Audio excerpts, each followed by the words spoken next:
ชวนให้คิดอนิจจังทุกสิ่งไม่ยั่งยืนจีรังย่อมผุพังตามกาลเวลาจะฝืนให้ยั่งยืนจนสิ้นโลกาอย่าได้หวังดังปรารถนาองค์พระพุทธาท่านตรัสสอนไว้เกิดแล้วคงไม่แคล้วต้องชราแก่อาคราวแก่สมปัญญาชั่วภารามีโถมไปเจ็บทุกข์ย่อมเวียนวนมีพ้นใครๆสัตว์โลกล้วนรู้แน่แก่ใจเกิดแก่เจ็บตายหลีกไปไม่พ้นใครหลงคิดหลงติดอัตตาว่าใจแจ้งกมลแม้นใครปลงได้คงสุขล้นชีวิตมีมองมนเกิดมาเป็นคนสมบูรณ์ดับหายเพียงร่างกายไว้ชีวาแต่กุศลผลกรรมทำมาย่อมแปลงค่ากลายเป็นทุนส่งผลให้ทุกคนเวียนวนไม่สูญ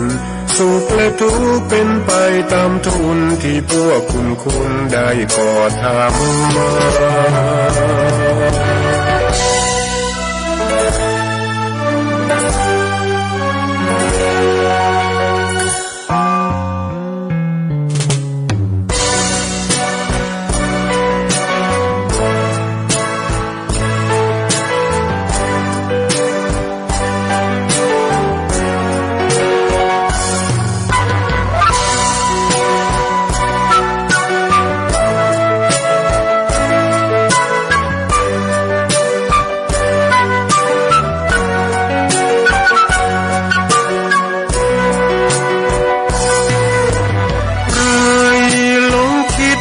ติดอัตตาว่าใจแจ้งกมลแม้นใครปลงได้คงสุขล้นชีวิตมีมองมนเกิดมาเป็นคนสมบูรณ์ดับหายเพียงร่างกายไว้ชีวาแต่กุศลผลกรรมทำมาย่อมแปลงค่ากลายเป็นทุนส่งผลให้ทุกคนเวียนวนไม่สูญสุขและทุกข์เป็นไปตามทุนที่พวกคุณได้ก่อทำมา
ตำนาน1,300 กว่าปีแม่จามเทวีสร้างพระเจดีย์ที่วัดดอยน้อยพร้อมเจดีย์โคง กับก้อนหินใหญ่น้อยร้อยเรียงหน้าอัศจรรย์พระธาตุสีทองแงนมองฝูงพึ่งทั้งรังช่างมีมนต์ขลังพลังศักดิ์สิทธิ์บนนั้นกล่าวคำไหว้สากราบสักการะคนลุกคนฉันสัมผัสถึงสายสัมพันธ์คงเป็นลูกหลานเคยร่วมสร้างบุญวัดดอยน้อยอยู่กลางยอดดอยโรยต่ออำเภอดอยเหล่าเขตติดต่อป่าสางลำพูนเดินทางปลอดภัยจากเชียงใหม่หรือสายลำพูนยินดีต้อนรับนักบุญมาร่วมสร้างทานบารมี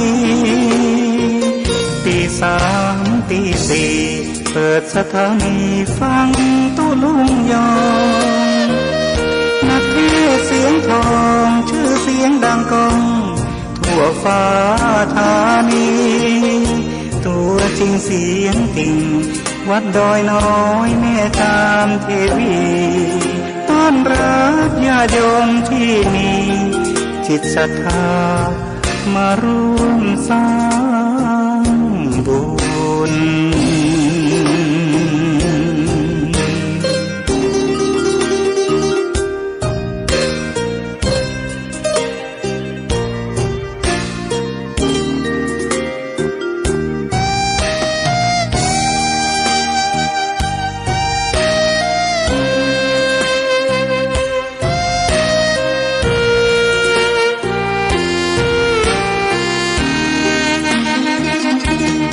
วัดดอยน้อ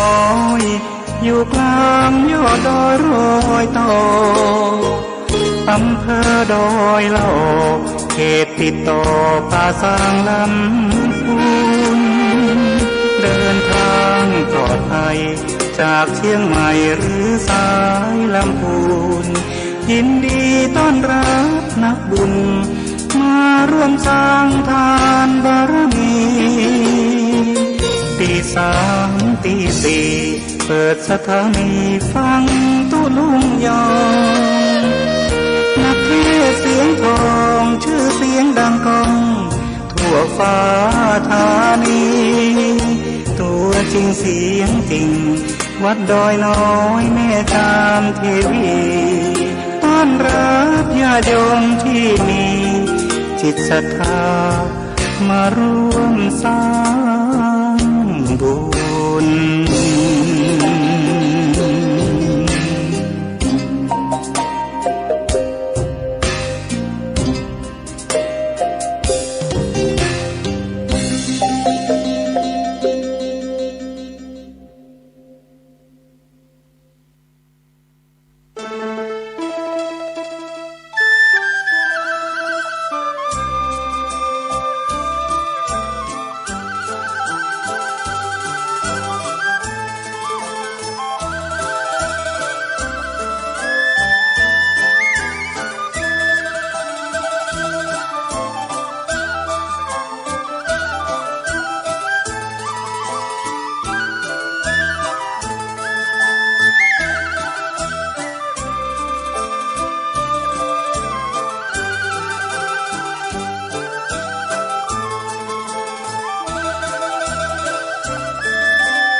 เมื่อเจ้ามา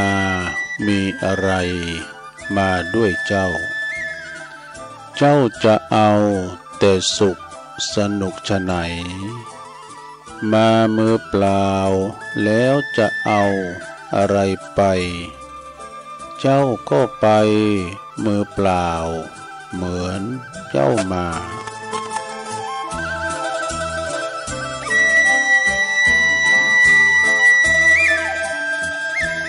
ตื่นเจ้าขึ้นมายิ้มแย้มแจ่มใสทุกโศกโรคภัยหายไปหมดสิ้นขอความนอบน้อมแด่พระรัตนตรัยอันมีพระพุทธพระธรรมพระสงฆ์เป็นสรณะที่พึ่งขอกราบแนบไต่ไหวสาถวายความเคารพมายังครูบาอาจารย์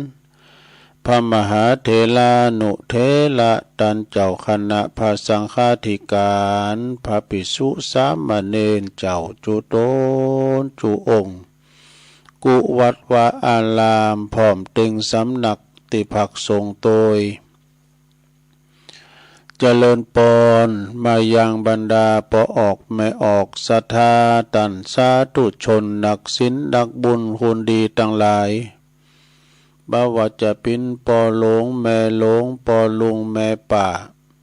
ตั้งปีป่าหน้าเอาอาศรัทธาตินจ้องห้องวัดเท่าแก่หนุ่มกำใจยิงต่างหลายตื่นจืนขึ้นมาก็หมุนคืนวิทยุมาฟังรายการสัพเพเหระปากิณกะขอนลุงไก่แจ้งรายการเสียงธรรมแสงทองรายการเสียงธรรมแสงทองนี่ก็รับผิดชอบบริหารเวลาโดยตนตัวแห่งอาตมาภาพเก่ากับผมตุลุงนันชัยวัฒนาคเสโนแห่งวัดพระธาตุดอยน้อยตำบลดอยหล่ออำเภอดอยหล่อจังหวัดเชียงใหม่ได้มาพบมาปะกันในยามค่ำคืนของวันพัดวันศุกร์แล้วก็วันเสาร์ก็ตั้งแต่ตี3เป็นต้นไปจนถึงเวลา5 โมงก็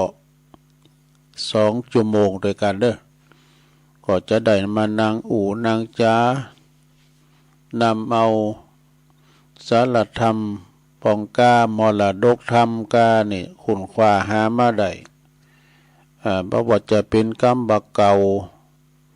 คุณเฒ่าเปิ้นเล่าไว้เตดน้ำเตดธรรมมรดกธรรมก็ดี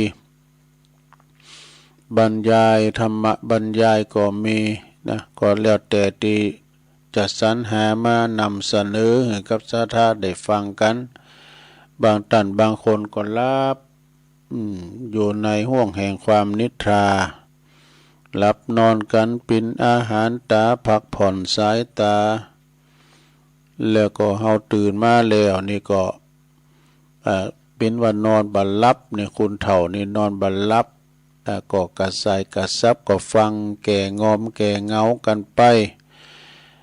ในเวลาที่วายามเจ้านี่มันอากาศก็จะเย็นมาพองออกวัดซาแล้วตามปกติก่อนนี่ออกวัดซาแล้วเข้าหาสู่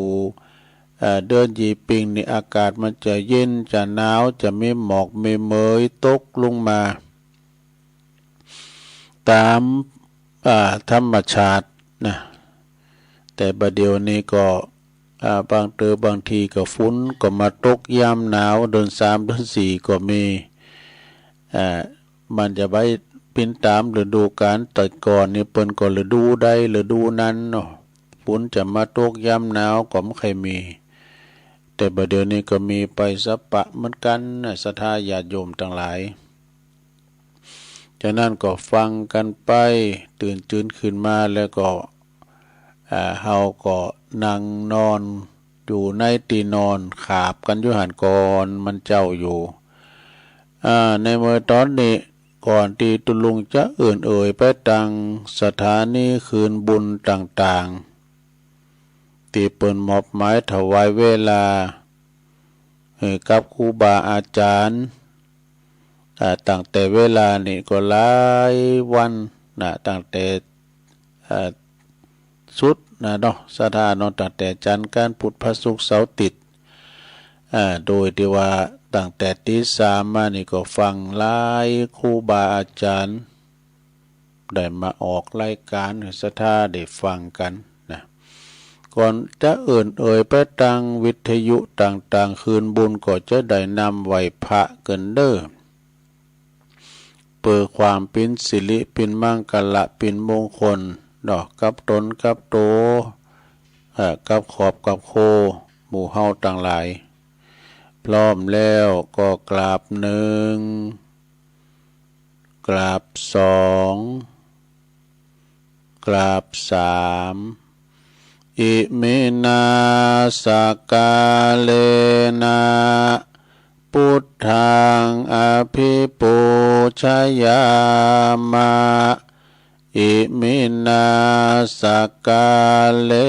นะธัมมังอภิปูชยามะอิมินาสกาเลนะสังฆังอภิปูชยามะ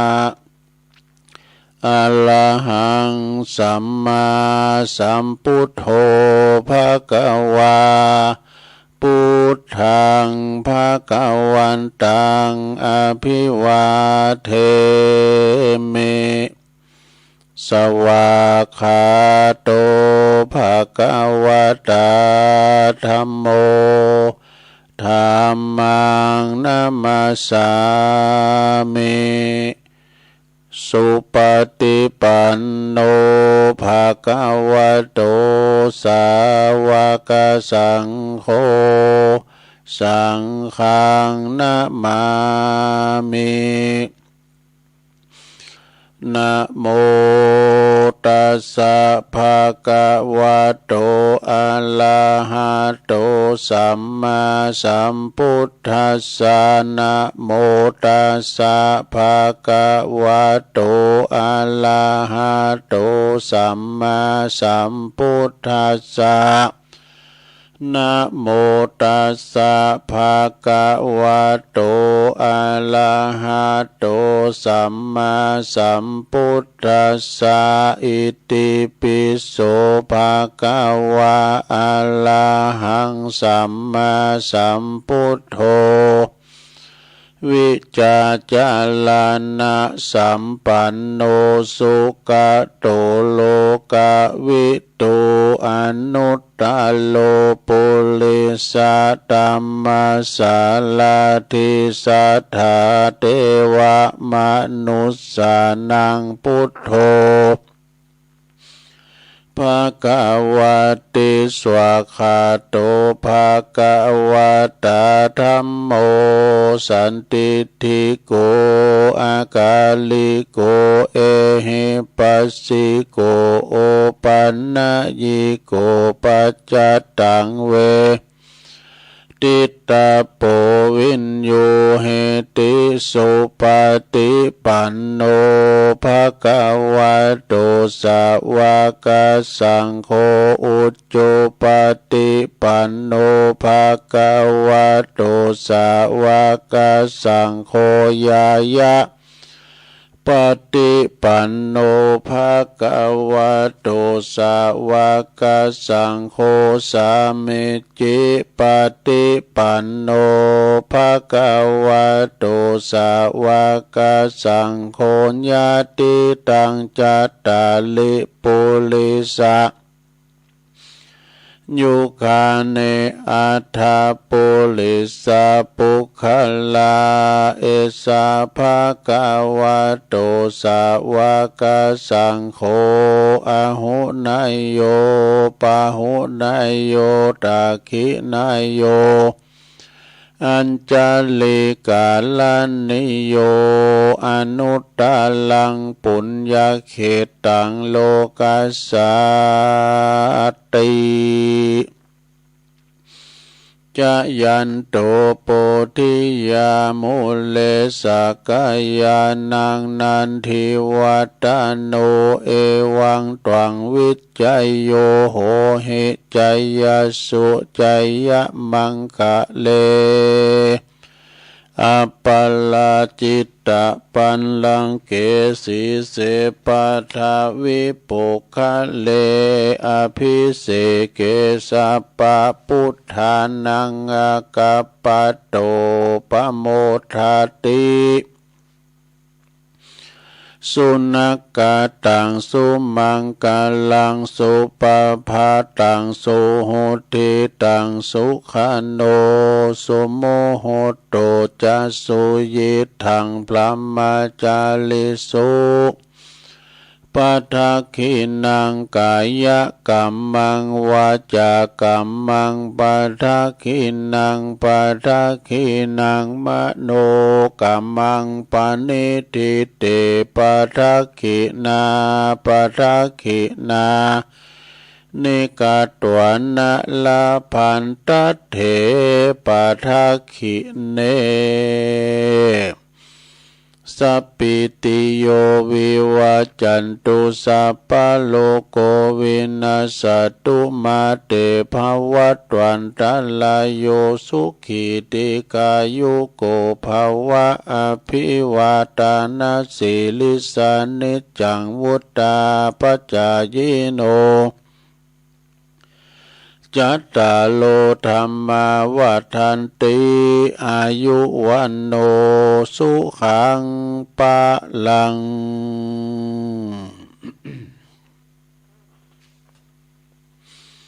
เอาละเนาะศรัทธาญาติโยมต่างหลายตุลุงก็ปิ้นเก้าปิ้นโหนำสวดมนต์ไปปิ้นตีเรียบร้อยก็ขอคุณพระติตะไหลรัตนะผ่านแผ่วตังพระแก้วเจ้าสามประการจงโดนบันดาลมาปกป้องคุ้มครองรักษาวัดวาอารามโคงแก้วตังสามมาปกป้องดูแลรักษาอย่างครูบาอาจารย์พระมหาเถระนุเถระพระภิกษุสามเณรอยู่กับวัดกับวาแต่มาปั่มเป้งปาลมีธรรมมาสืบศาสนาขององค์พระสัมมาสัมพุทธเจ้าได้มาเป็นหน่อเนื้อนาบุญศรัทธาญาติโยมทั้งหลายได้มาทำบุญสักการะบูชากราบไหวนำจิตนำใจ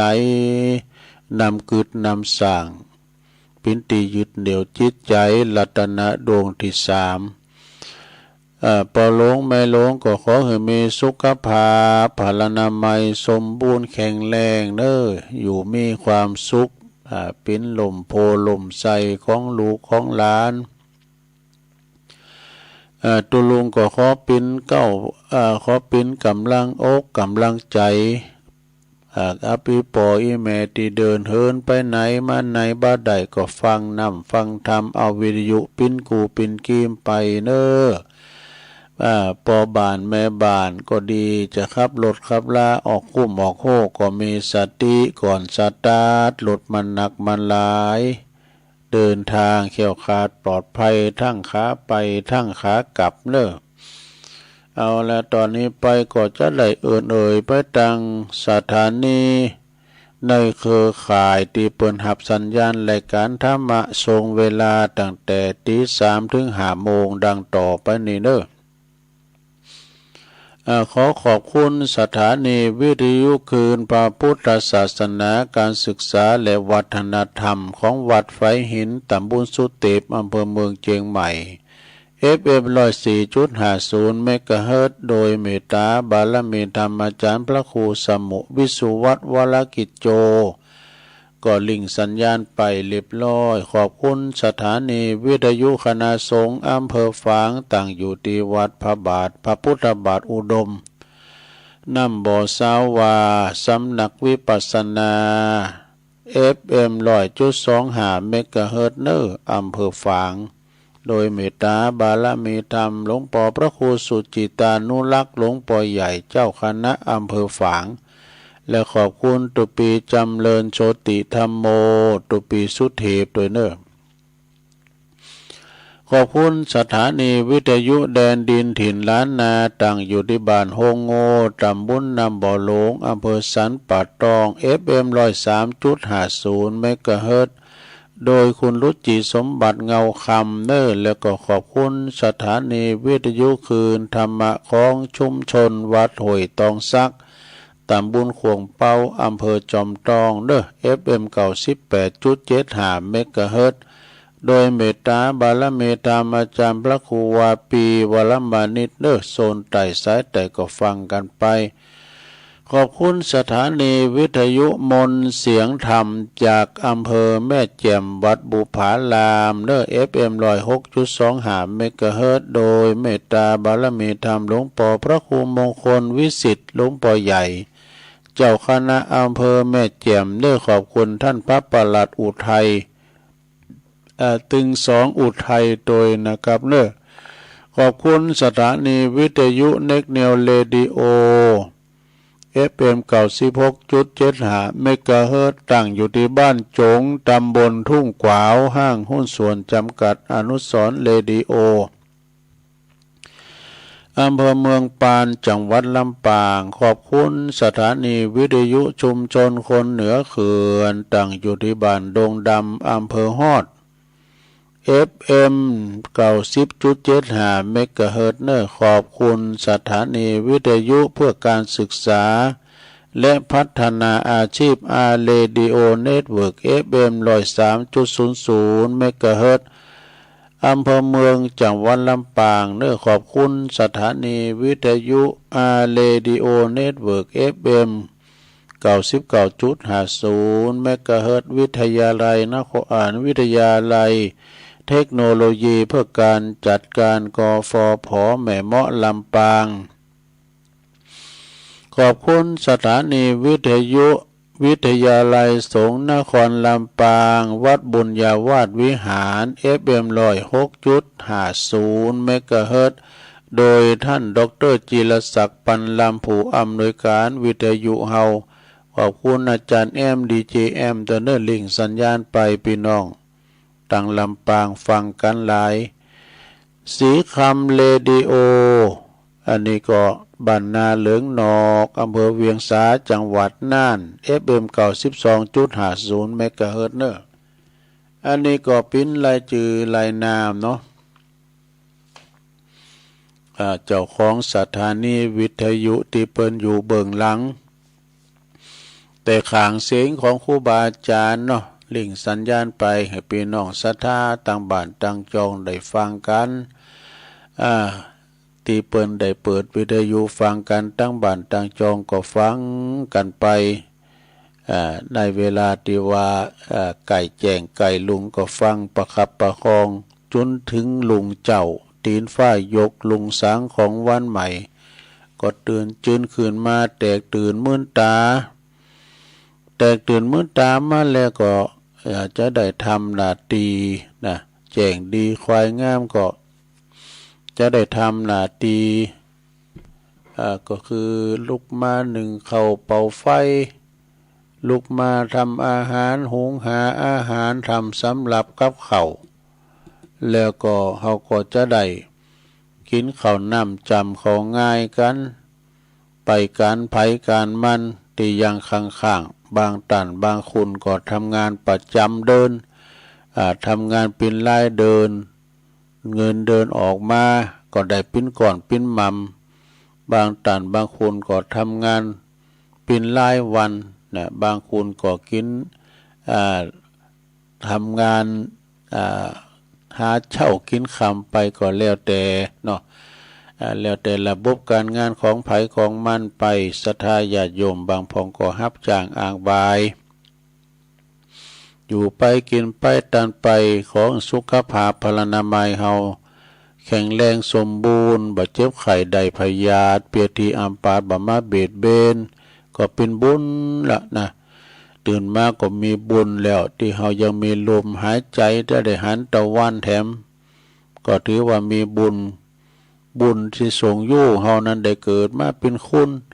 เกิดมาแล้วก็มาสร้างบารมีแต่ละทันแต่ละคุณไปเฮาอยู่มาได้กับบุญหนุนนำเฮาได้มา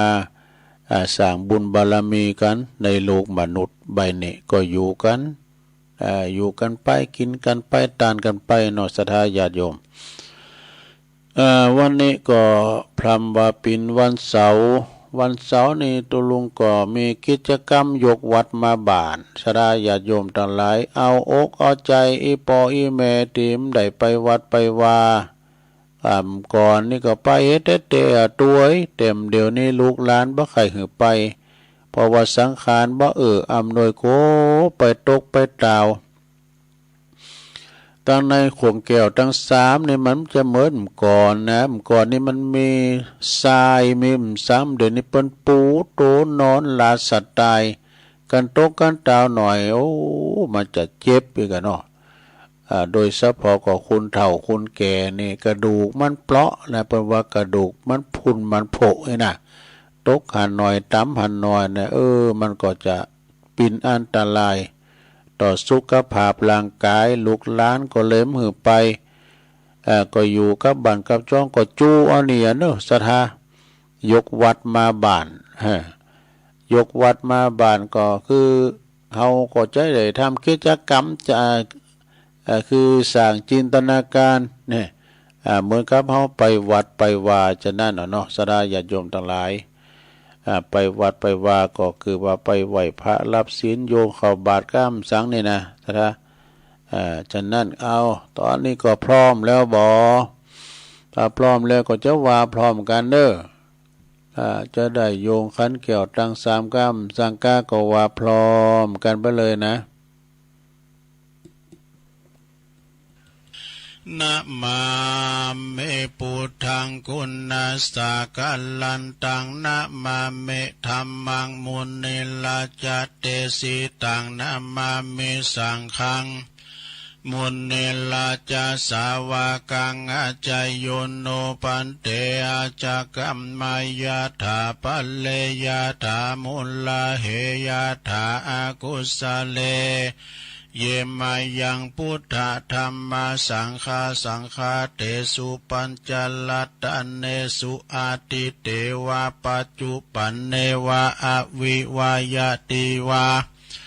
ละโหวากาเยนาวาวาจายาวามานัสสวะปะมะตังวาอากาละวังวาอากาสิมหาติสวายาตาธัมมังปฏิกาโลมาเตสังโนปันเตปุตตติลาตานะแต่ยังอนุกัมปังอุปัฏฐายาอาจายังอาจายาโตปรติกันหันตุคัมมันตุสัพพังตุสังอายาติงสังวลิสามานักปุเนวังกัลลิสามาสันจิจโตสังอาสันจิจโตสังสัพพังโตสังขมันตุโนเอาแล้วเลี้ยวไปอย่างนึงแล้วลงเอ้ย ต่อไปก็สุมาเข้าพิขาหารเนอลงเนอนะมาเมตุปาบุภาลาจาตาเนโอตานาปิกาหาลาตาเนสหปาลิวาลาตาเนวัลตาคินาเยกายะตัวเลวาจิตัวเลมโนตัวเลสันจิจาปมาเตนาวาอาสันจิจาปมาเตนาวากายะกัมเมนาวาวจีกัมเมนาวามโนกัมเมนาวาอาติตาโตสังปัจจุปันนะโตสังสัพพังโตสังขมันตุโนตุติยัมปิตติยัมปินะมาเมตุปะบุภาลาจาตาเนโอตานาปิกาหาลาตาเนสหปาลิวาลาตาเนวัลตาคินาเยกายะตัวเลวจิตัวเลมโนตัวเล สันจิจะปัมมะเตนาวาสันจิจะปัมมะเตนาวากายกรรมเมนาวาวาจีกรรมเมนาวามโนกรรมเมนาวาอาติตาโตสังปัจจุปันนโตสังสัพพังโตสังขามันตุโนเอาแล้ว แล้วไปทำอย่างนึงแล้วหรือทำสองอย่างนึงลงเนอะ ต่อไปก็โยงเข้าพระเจ้าเด้อมาปลามอื่นนะครับเนาะอิมังโอตันนาปินดาตานังติลัตตานานังสกัจจังเตมาปูเจมาตุติยามปีอิมังโอตันนาปินดาตานังติลัตตานานังสกัจจังเตมาปูเจมาตติยามปิอิมังโอตันนาปินดาตานังติลัตตานานังสกัจจังเตมาปูเจมาติคาลตังหิตายาสุขายะยายาวานิปานายาสังวัตันตุโนแล้วไปทำอย่างหนึ่ง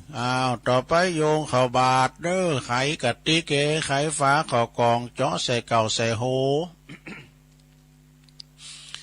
ว่าพร้อมกันไปเลยสาธุโอกาสะโอตานาปินติปาตังตานังนิปานาปัจจโยโหนตุโนนิจังโอตานาปินติปาตังตานังนิปานาปัจจโยโหนตุโนนิจังโอตานาปินติปาตังตานังนิปานาปัจจโยโหนตุโนนิจังเอาแล้วสัทธาญาติโยมทั้งหลายตอนนี้ไปก็ไปตั้งแถวเด้อจะได้ใส่บาตรนะก้อยลุกไปไปตั้งแถวที่โฮงหลวงปุ่นนึที่โฮงครูบาปุ่นนึตั้งแถวมาปอจายเทวบุตรอยู่แถวหน้าแม่ยิงเทวดาอยู่แถวหลังนะถอดแคปไปถอดแคปไปเจาะใส่เก่าใส่โหนะ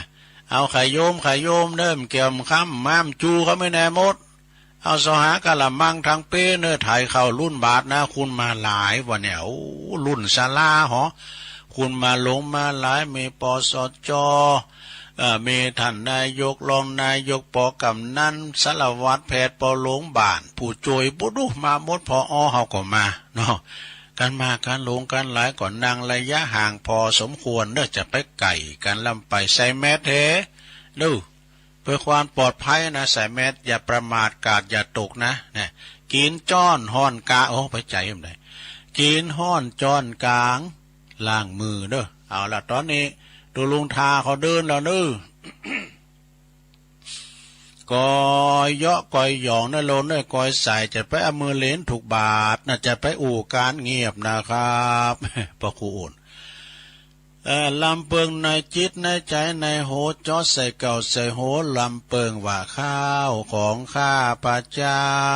ขาวดังดอกบัว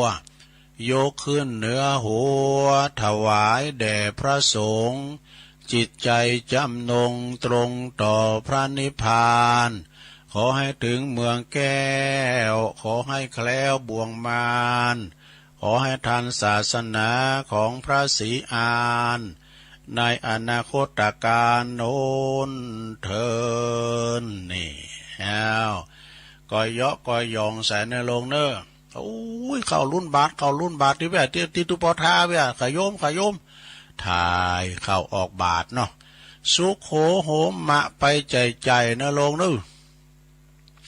สุขโหโหมะจึงได้ขอบโหมดสุขโหโหมิได้คนเดียวสุขโหโหมดได้สักอย่างในเมื่อว่าเปิ้นตักบาทกันไปปินตีเรียบร้อยตอนนี้ครูบาอาจารย์ก็เข้ามาสู่ในวิหารศาลาปินตีเรียบร้อยนะนางแตนแก้วอาจทรงปินตีเรียบร้อยสถานก็เตียวกันเข้ามา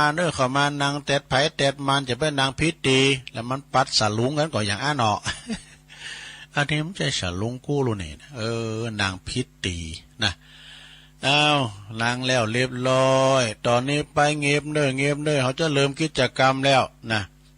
เราจะเริ่มกิจกรรมแล้วจะได้เอาศีลนะเนาะก่อนที่จะได้เอาศีลนั้นก็ขอวันนี้ขอเชิญปอกำนันเนาะปอกำนันเฮาได้มาจุดธูปเทียนปูชาพระรัตนตรัยนะทุกท่านทั้งหลายเงียบเน้อตอนนี้จะเริ่มแล้วเนาะ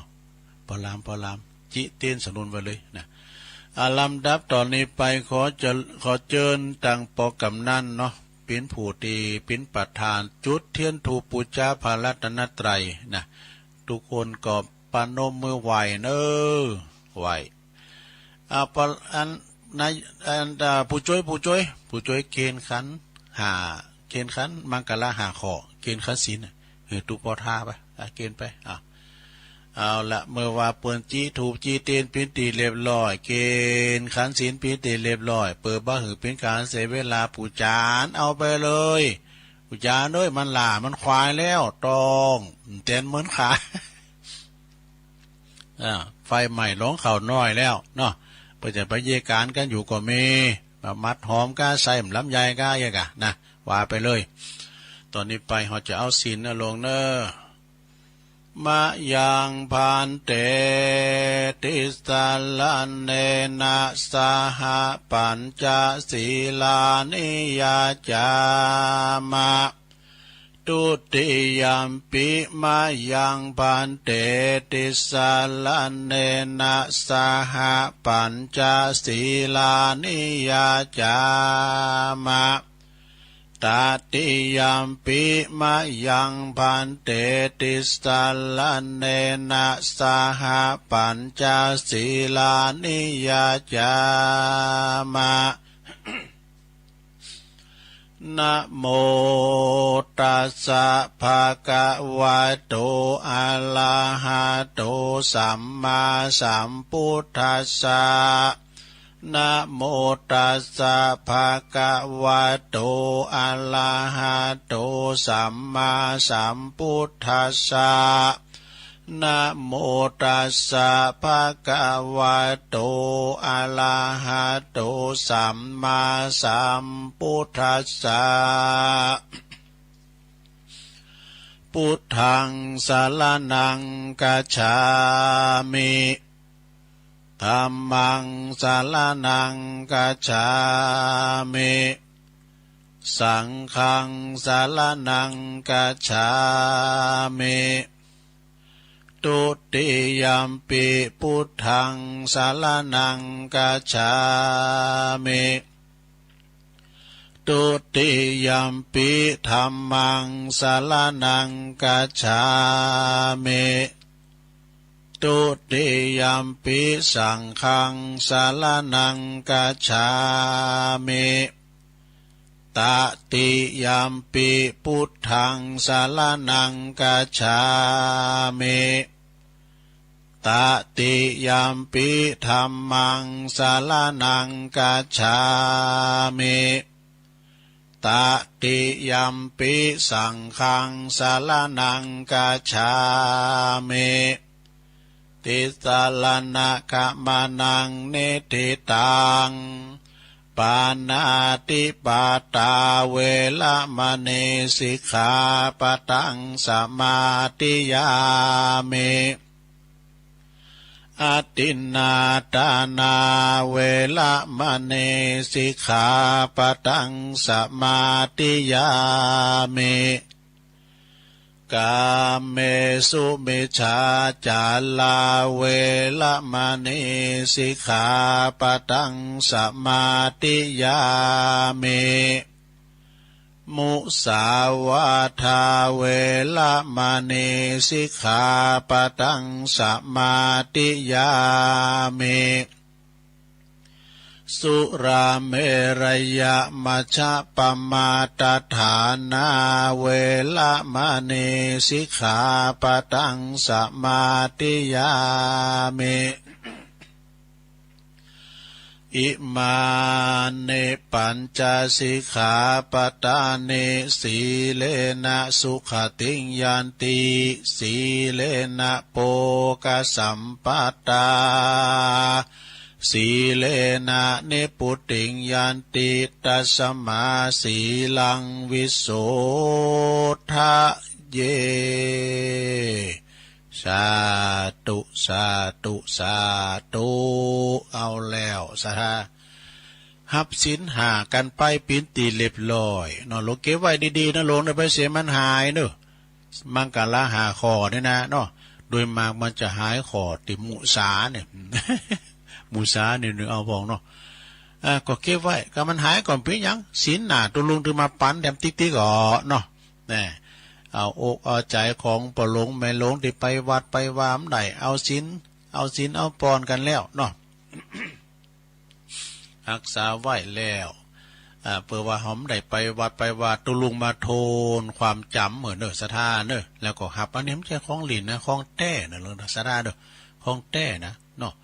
เอาละตอนนี้ไปตุลุงก็จะได้ส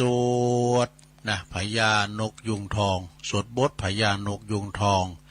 ประวัติความเป็นมาจะได้แม่น้อยกาดนัดบ้านดอนโลงเปิ้นเล่าให้ฟังล่ะปุถุนายผ้าเนี่ยจานจะเอานะจานเนี่ยมันแปลว่าหยังได้แม่น้อยเด้อจานจะเอาเนี่ยมันตึมติดแห้วสักตือนี่อันจานจะเอาเนี่ยยื้อนะอันจานเนี่ยเปิ้นว่ายื้อกำบะเก่านะนี่ว่า จานจะเอาเนี่ยมันเขี้ยวขาดปลอดภัยก็เพราะว่าพญานกยุงทองเปิ้นจะสวดบทเนี่ยโมหับปลิตเนี่ยเด้อนะโมหับปาลิตก็คือไปที่ไหนเฮาสวดบทเนี่ยเขี้ยวคาดปลอดภัยเนอะตอนนี้ไปตุลุงก็จะสวดไม่ลงว่าตัวมันแต้นต้องว่าเนอะตุลุงว่าจาก็จะพุทธมันหยามว่าวุยได้อุเตตยัญจะกุมาเอกาลาจาหาลิสวันโนปาตาวิปาปาโสตังนามาสาเมหาลิสวันนังปาตาวิปาปาสังตายาสากุตาวิหาเลมุติวาสังเยปรมาณเวตกุสัปปะธัมเมเตเมนะโมเตจามังปัลลายันตุนามาตุพุทธานังนามาตุโพธิญาณโมวิมุตตานังนาโมวิมุตติยาอิมังโสปาลิตังกัตถวโมโลจาลติเอสนาอเปตยัญจะกุมาเอกาลาจาลิสวันโนปาตาวิปาปาโสตังนามาสาเมหาลิสวันนังปาตาวิปาปาสังตายาสากุตาวิหาเลมุรติงเยปรมาณเวตกุสัปปะธัมเมเตเมนะโมเตจัมมังปาลายันตุนามาตุพุทธานังนามาตุโพธิญาณโมวิมุตตานังนาโมวิมุตติยาอิมังโสปาลิตังกัตถวโมโลวาสามกปายิติโมลปาลิตังเอาแล้วสวดพญานกยุงทองเขี้ยวคาดปลอดภัยนะลงนึกไปเนื้อไปไต่ไปไก่ไปไก่ไปตามบกตั้งเฮอตั้งน้ำตั้งหนอากาศก็ขอเดินทางเขี้ยวคาดปลอดภัยทุกตารางกิโลเมตรของการเดินทางเหมือนกับพญานกยุงทองเขี้ยวคาดปลอดภัยเนอะอยู่กำจูปูจากันไปนะลำดับตอนนี้ไปอย่างแท้เนี่ยโอ้ก็โยงกุลโลงอ่ะกะเนาะเอามาโยงกุลโลงกุลโลมแล้วเฮาก็จะมาสเปสตากันเนาะวันนี้จะมีตามบ้านตามเมืองล้านนาเฮาจะมีอีตังอย่างกินจีวันตาหลงวันตาน้อยเอามันครบสูตรไปเลยเนาะ เดี๋ยวชัยวัดจัดให้โยงกุลโลมกันเด้อสานต้นสานดูข้าขอยกมือ10 นิ้วขึ้นตั้งวางกิ้วไก่เกาเกษาขอนามาสาการไว้สากุลปิตา21กุลมันดาพระมันดา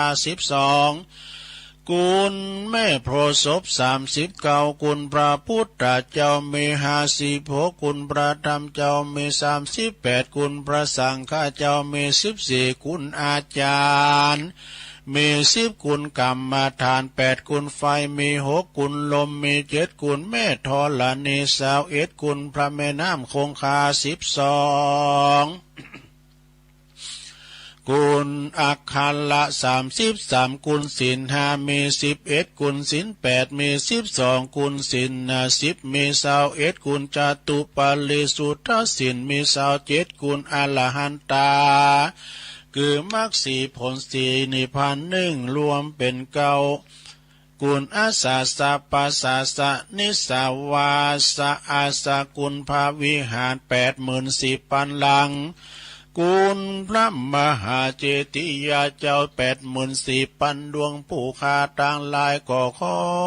อาราธนาคุณพระคุณเจ้าต่างหลายเหล่านี้จงมาเป็นสร้อยประดับสำหรับกายอันพาเสริฐเมื่อผู้คาต่างหลายจักดับจิตเสียงชีวิตสังขารเปียใดเดือนใดวันใดยามใดคืนใดดังอันก็ดีผู้ข้าขออาราธนาคุณพระคุณเจ้าตั้งหลายจงมาเปิดประตูพระนิพพานคือว่าเวียงแก้วแก่เวียงแก้วแก่ผู้ข้าตั้งหลายแด่เดินนิพพานาปัจจโยโหนตุนนนิจังนิพพานังปาละมังสุขังเอาแล้วลงเอ้ยเลี้ยวไปแถมอย่างหนึ่งแล้วนะศรัทธาญาติโยมเป็นการไหวกุลโลมเนอะจะมีทุกวันเสาร์นะเมื่อว่าไหวกุลโลมแล้วตอนนี้ไปก็เอากุลไทยเป็นภาษาไทยเขาจะแผ่เมตตาเนอะลงเนอะแผ่เมตตากับตัวเองก่อน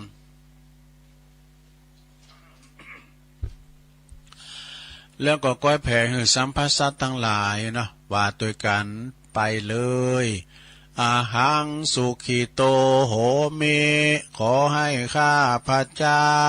มีความสุขนิทุกโหโหมิปราศจากความทุกข์อเวโรโหมิปราศจากเวรอภยาปัจโชโหมิปราศจากอุปสรรคอันตรายทั้งปวงอนิคาโหมิปราศจากความทุกข์กายทุกข์ใจสุขีอัตตานังปริหารามิมีความสุขกายสุขใจรักษาตนให้พ้นจากทุกภัยทางสิ้นเถิดนี่อันนี้เป็นว่าเฮาแผ่เมตตาให้ตัวเก่าเฮานี่เด้อศรัทธาเด้อ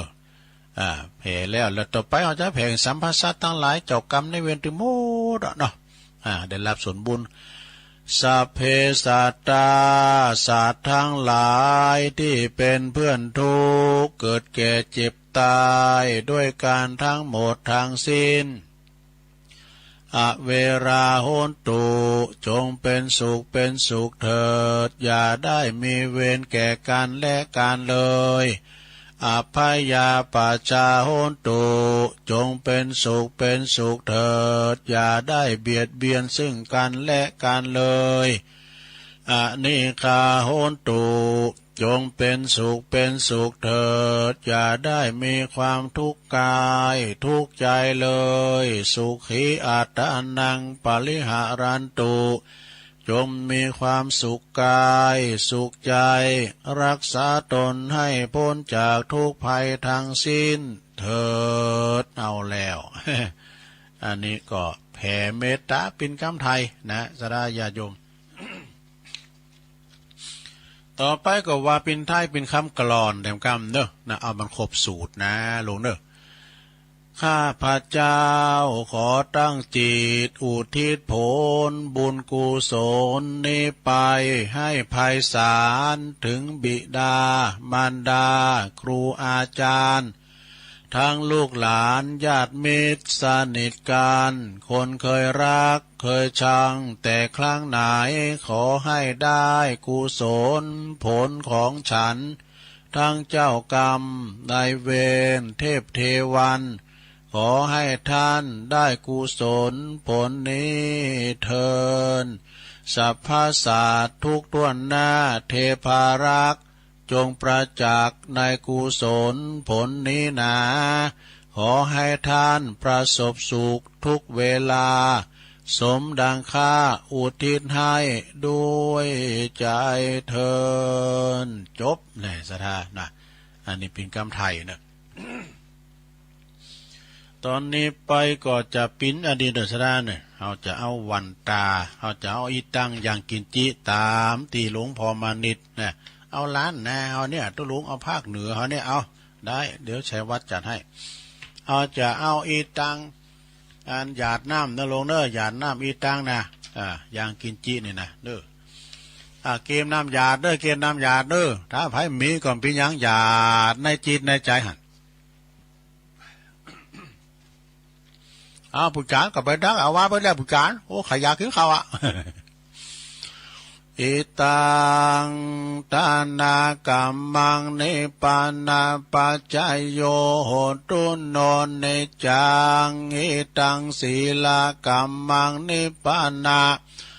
ปัจจโยโหตุโนเนจังอิตังภาวนากัมมังนิปานาปัจจโยโหตุโนเนจังยังกินจิกุสลังกัตตาปังกัมมังสเปเหกะเตเหกะตังปุญญังโนอนุโมตันตุสุนันตุพนโตเยเตวะอาสัมมิงทานเนอาติกาตาติกายุกาสัตตาโหนตุสัพพสัตตะนังสุขีอัตตะนังปาลิหาลันตุมาตาปิตาสุขิตาโหนตุทุกขาปะมุนจันตุสัพเพยติกาสุขิตาโหนตุทุกขาปะมุนจันตุสัพเพอัญญาติกาสุขิตาโหนตุทุกขาปะมุนจันตุสัพเพปิสาสัพเพยคาสัพเพเปตาสุขิตาโหนตุทุกขาปะมุนจันตุสัพเพนาคาตาสุขิตาโหนตุทุกขาปะมุนจันตุสัพเพเทวาสุขิตาโหนตุทุกขาปะมุนจันตุสัพเพอาจาริยุปัจจายาสุขิตาโหนตุทุกขาปะมุนจันตุสัพพสัมปติโยสามิจันตุโวเอาแล้วต่อไปนางคูบข่าวเนอสูมาวันตาผาเจ้าเนอวันตาหลงว่าพร้อมกันไปเลยวันตาเมปุตังสัพพะเมโตสังคัมมาตัมเมปันเตวันตาเมธัมมังสัพพะเมโตสังคัมมาตัมเมปันเตวันตาเมสังฆังสัพพะเมโตสังกัมมาตัมเมปันเตวันตาเมกุลุอุปัชฌาจาริเยสัพพะเมโตสังกัมมาตัมเมปันเตวันตาเมกัมมัฏฐานังสัพพังเมโตสังกัมมาตัมเมปันเตวันตาเมอาลัมเมปัตตสิมายังสัพพังเมโตสังกัมมาตัมเมปันเตวันตามิเจติยังสัพพังสัพพทานเนสุมปลันตินติตาสัลลิลาธาตุมหาโพธิงพุทธาลูปังสักกาลังสัตตานากาโลเกเทวโลเกปรมโลเกจัมปุติเปลังกาติเปสัลลิลาธาตุโยเกสัทธาตุโยอะละหันตาธาตุโยเจติยังกัตตะกุติงจตุรสีติสหัสเสธัมมกันเตสัพเพตังปาตาเจติยังจะอาหังวันตามิสาปาโสกราบเอาต่อไปเด้อหันหน้าประดังตุลุงทานหันหน้าประดังครูบาเด้อเอาจะวันตาครูบาอาจารย์ด้วยสุมากาลาวะได้ยกที่ต่ำได้ยำที่สูงจะได้ก็ดีได้ปามาตะอปามาตะก็ขอสุมากาลาวะเนอ วันตาเมพันเตสาปังอาปัลลาตังคัมมาทัมเมพันเต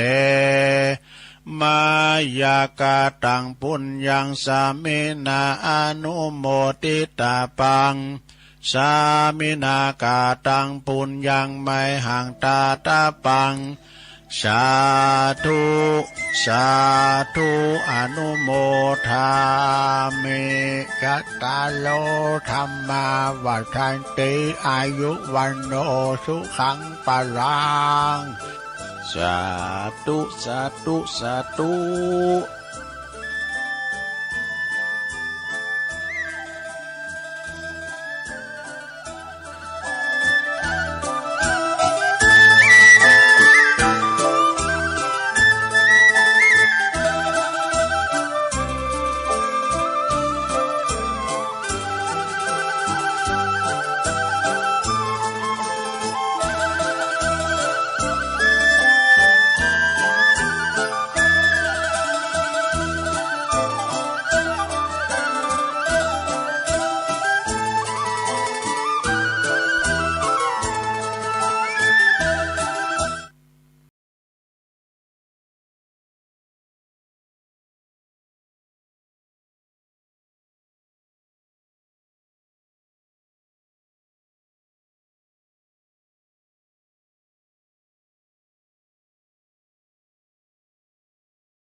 แล้วศรัทธาญาติโยมทั้งหลายตุลุงก็พักเบรกนะพักเบรกพักกึ่งเพื่อจะได้ขยับขยายค่ายตีนังปิ่นการค่ายเส้นยืดสายกันไปแล้วก็มาจิบน้ำกินน้ำลงคอก็มาอู่กันต่อในชั่วโมงที่สองก็ขณะนี้ ต่างหลายก็กำลังฟังรายการสัพเพเหระปากิณกะขอนลุงไก่แจ้งรายการเสียงธรรมแสงทองซึ่งดำเนินรายการโดยตุลุงยองก็มานางอู่นางจ้ามาทำกิจกรรมยกวัดมาบ้าน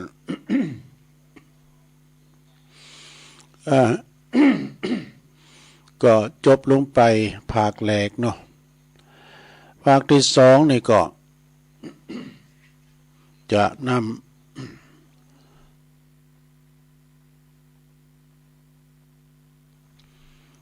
ตัวลุงก็จะน้อมนำเอามรดกธรรมปืนบ้านล้านหน้าเฮาเนาะเป็นธรรมอีปู่สอนหลานหรือว่าคุณเฒ่าสอนลูกสอนหลาน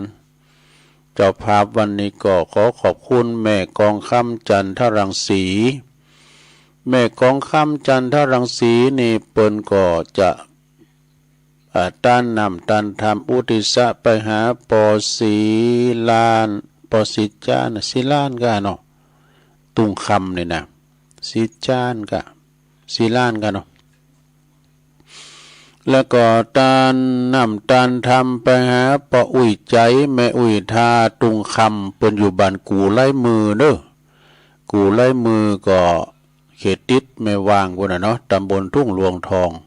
ไปปะกันแต่ว่าไปจ่วยกันจ่วยงานยกจอฟ้าอุโบสถยอดชัดเงินชัดทองตุยติวัดมหาวันแม่อาวโอ้คุณนักคุณลายเนอะศรัทธาตะวานี่นะต่างงานครูบาสังฆะก่อนหลายคุณนักคุณลายแต่ขอบคุณปหลวงจรัญด้วยเนอะเปิ้นมาหับมาส่งก็แล้วกันไปเนาะเป็นงานแต่ว่าในงานบุญก็มีหลายตีต่างแม่วางมี2 วัดกันเนาะมี2 วัดด้วยแล้วก็ตีต่างดอยหลอก็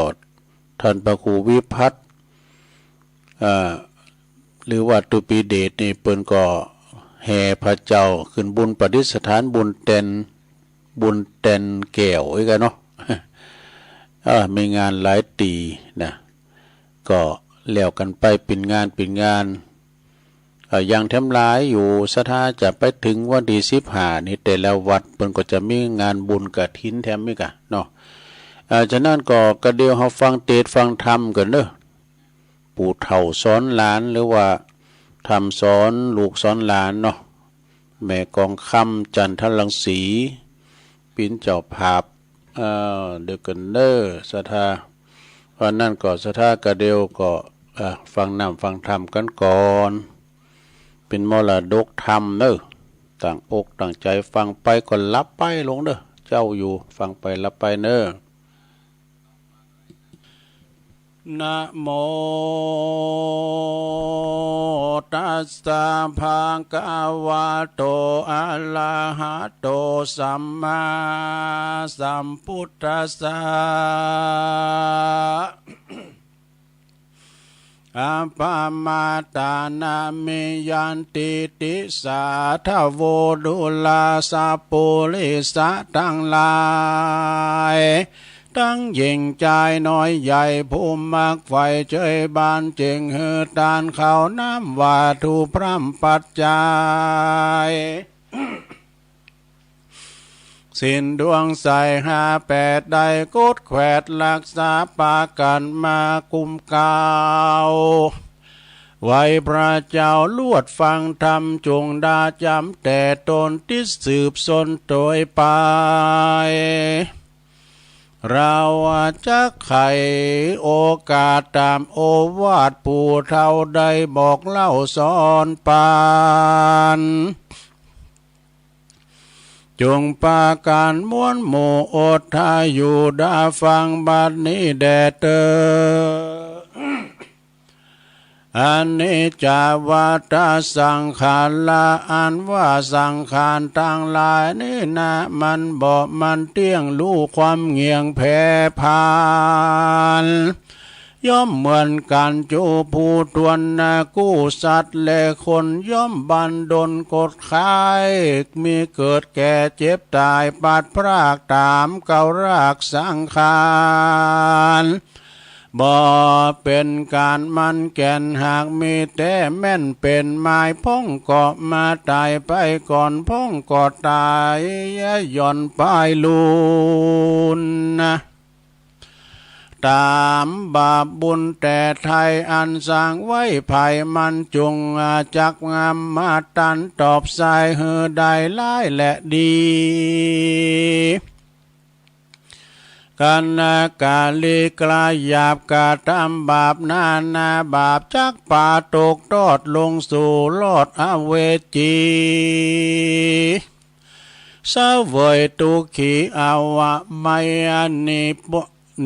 หมื่นปีได้เป็นทาลากันกรรมนั้นนากลอดไกลกลาดกลอยบาปเมน้อยสะเหลือเศษก็ได้มาสู่เขตเมืองคนตุกทาลนไม่อ่าวอดกันเข้าและน้ำเปียที่สัมมาลุมลามีอายุวาสาก็มามินสา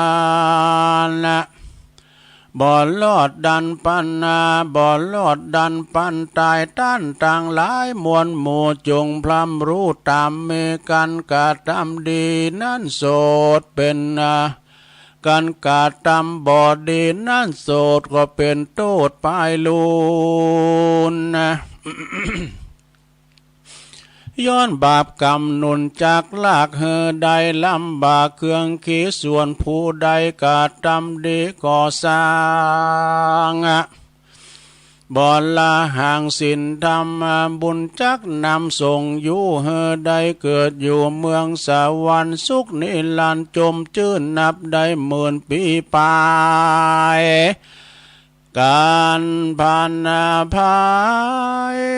มาเกิดเอากำเนิดเมืองคนมีเนื้อตนงามอาจพันพิลาศโสภาฝูงโรคาใหญ่น้อยก็บ่มาจองหอยเบียนควีอายุมีเตียงเต้า120 ขวบเขาเป็นทลาบ่เครื่องกาไม่เอาตุกคำเจ้าสวัสดีเขาของเมบ่ไลดูต่างใจเตตานนะสุขสำลานจื่นจอยดังไฟห้อยผาทานนาและนาต้านต่างหลายมวลหมู่อันนั่งอยู่ฟังธรรมยังมีกรรมโอกาสเป็นโอวาทปู่เฒ่าใดบอกเล่าสอนปันว่าอย่าปากันประมาทละเว้นขาดคำสอนอันพระบาวรที่ไว้เทศนาไว้บอกเล่าเพื่อลูกสอนลูกเต้าพุทธาผู้เกิดมาปลายหลังเฮอว่าละวังหลีกเว้นต่างอย่างต่างเข้าสู่เส้นยังต่างบ่เข้าสู่เส้นต่างดีเป็นต่างกาลีอ่าวไม้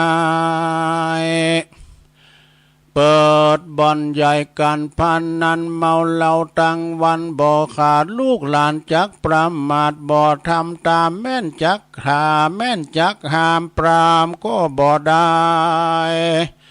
กาณว่าพ่อแม่บ่เอาใจใส่ตั้งศีลตั้งธรรมยกมือตำมากราบไหว้พระเจ้ายามเมื่อจักเข้าลาลับนอน ลองเรียกลูกมาสอนบ่ขาดตามพุทธโอวาทสอนมาสอนให้ซักผ้าซักงาวัฏฐาเสื้อผ้ากวาดอยากเยือห่อเลือนมันตักเดือนเฮกาตามการได้สอนลูกหลานแต่ยาวไว้เพื่อเป็นอุปนิสัยสืบต่อสังสืบก่อแต่น้อยเถิงใหญ่จักป่าเฮได้เป็นคนดีถ้าพ่อแม่บ่ดีแต่เก่าบ่สอนลูกเต้าของตัวเต้าเมามัวซื้อข้าวนมซื้อข้าวต้มข้าวนมตอมกลัวลูกหลานพร้อมกันอยากบ่เฮลูกหลานตากแดดและฝนห้ามบ่เฮได้ บ่เฮได้กาทำการสั่งซักสิ่งกลัวลูกม้วยเม่งบ่สบายลูกก็เลยกลายเป็นคนลึงดานเมตแต่อยู่บ้านนอนหลับเมื่อวันบ่ลูกภายพันก่อสร้าง เมแต่อ้างแอวบ้านใต้บ้านเหนือลวดกลายเป็นคนเหลือบ่เอาฐานะกันพ่อแม่ปากด้านจ่าสอนก็เยะนางงอนโขดไม้ไล่บุบตีพ่อแม่ไทยของตนเยะเป็นคนใบบอดเป็นคนบ่รู้ลอดกันบุญกุลภายก็เพราะว่าพ่อแม่บ่ดัดนิสัยเมื่อแต่น้อยเรียกว่าเรียกว่าหลักงานลูกน้อยบ่ถูกทางของดีนั่นแหละนะในยะนึงนั้นเราพ่อแม่เจ้าควรเข้าใจตามอันเป็นทางดีงามไปนะเพื่อให้ลูกหลานได้เป็นคนดีการว่าดาตีลูกหลานนั้นเราจมซ้ำค่ำเจ้าแรงงายมันว่ามันยังบ่ตายโหงตายจ๋าแจ้งดาดังก้องบานจ๋าปากตันบ่ม่วนหูดามาหมูลูกเป็นบาลูกตัวเก่าดามาหมูลูกตัวเก่าเฮล้อนไม่เอาจิตใจตนจางงนจางงานงนมีพร่ำพร้อมเป็นกำบ่ออ่อนน้อมจาวานเฮลูกหลานได้จื่นสู่เขาเลยลูดลิงลูดมาหาเขาเลยบ่ลิงลู่มาหาลวดได้สองขาพ่อแม่ได้อยู่แต่คนเดียวเต้าเท้าจุมหมู่ลูกเต้าไผ่บ่พอเฝ้าเลี้ยแลเลี้ยว ได้หากินตัวคนเดียวถูกยากอดกันอยากเผาตีนเผามือกินทุกเครื่องขินบ่ขาดคอบ่มีไผเฝ้าพอก้อยใจเพราะว่าคนเท่าจังไล่ขี้จมขี้ดา ไผลวดบ่ไหวน้ำมาหากันจักเมื่อกินตานสั่งจาก็บ่สะดวกย้อนว่าคนเท่าปากสวกสะหาวเลยได้วิดว่าวเป่าว่างเลยบ่ได้สร้างการบุญสร้างการกุศลสร้างบ่มีอันใดหวังไปภายหน้าอาณาจักรไปสู่จานฟ้าเมืองบนดุลาปูลาทุปูลาชนตั้งหลายมวลหมู่ตั้งป้าปูเอาตั้งศรัทธาเท่าแก่เฮได้สำรวมแต่ว่าจากรรมอูนี่นากรรมปากหลายดีหากสูญการกันว่าจะไข่ปันเก่าจีกวนพิจารณาเฮือที่แม่นกองธรรมอย่าได้จากกรรมได้ย่อแป่งกรรมป้อเตงใจกวนจะไข่ปากม้วนบอดจาห้วนหมูมากรรมบาลอย่าได้กาวบ่อไข่ บ่อไข่กำมาหาดเฮาจะแข็งบ่อจากกำเสียดแตงลูกตาวจักสอนข่าวนั้นเราจงพิจารณากวนใจว่าจะอ่อนอ้วนเกลือปากม่วนจะหวานจุ้มลูกหลานก็มาชอบสู่ใจเล่งลูยินดีกันว่าไขว่าตีสัวกลาเขาย่อมบิดหน้าเบือนเนการไขว่าจีกำปากอย่าได้พิจากองทำกันไข่กำปากม่วนไผ่ก็ล้วนใครมาอยู่ตัวถึงว่าบ่ล่ำบ่รวยตุกยากตุกลำบากเลยล้นย่อมมาจับมีคนอิ่มอินดูขุนนามีเมตตาช่วยกำเฮือได้ลวงล่ำต่างผ่านหลางคนนั่นลูกหลานเรียกว่าปู่ป้าซ้ำมาตอบท้าว่าคิงหาใส่กำเป็นอาจาอุบสุภาพเลยเขาเลยบ่ได้เข้ามานบกราบนับถือบ่ใครยำตือเป็นเท่าว่าเป็นแก่เขาก็บ่ดูแลว่าพ่อแม่สั่งมาบ่สั่งบ่สอนเฮือลูกต่างเฮือลูกต่างลุ่มดอนนั้นใส่เขาลวดบ่มากราบไว้วันตา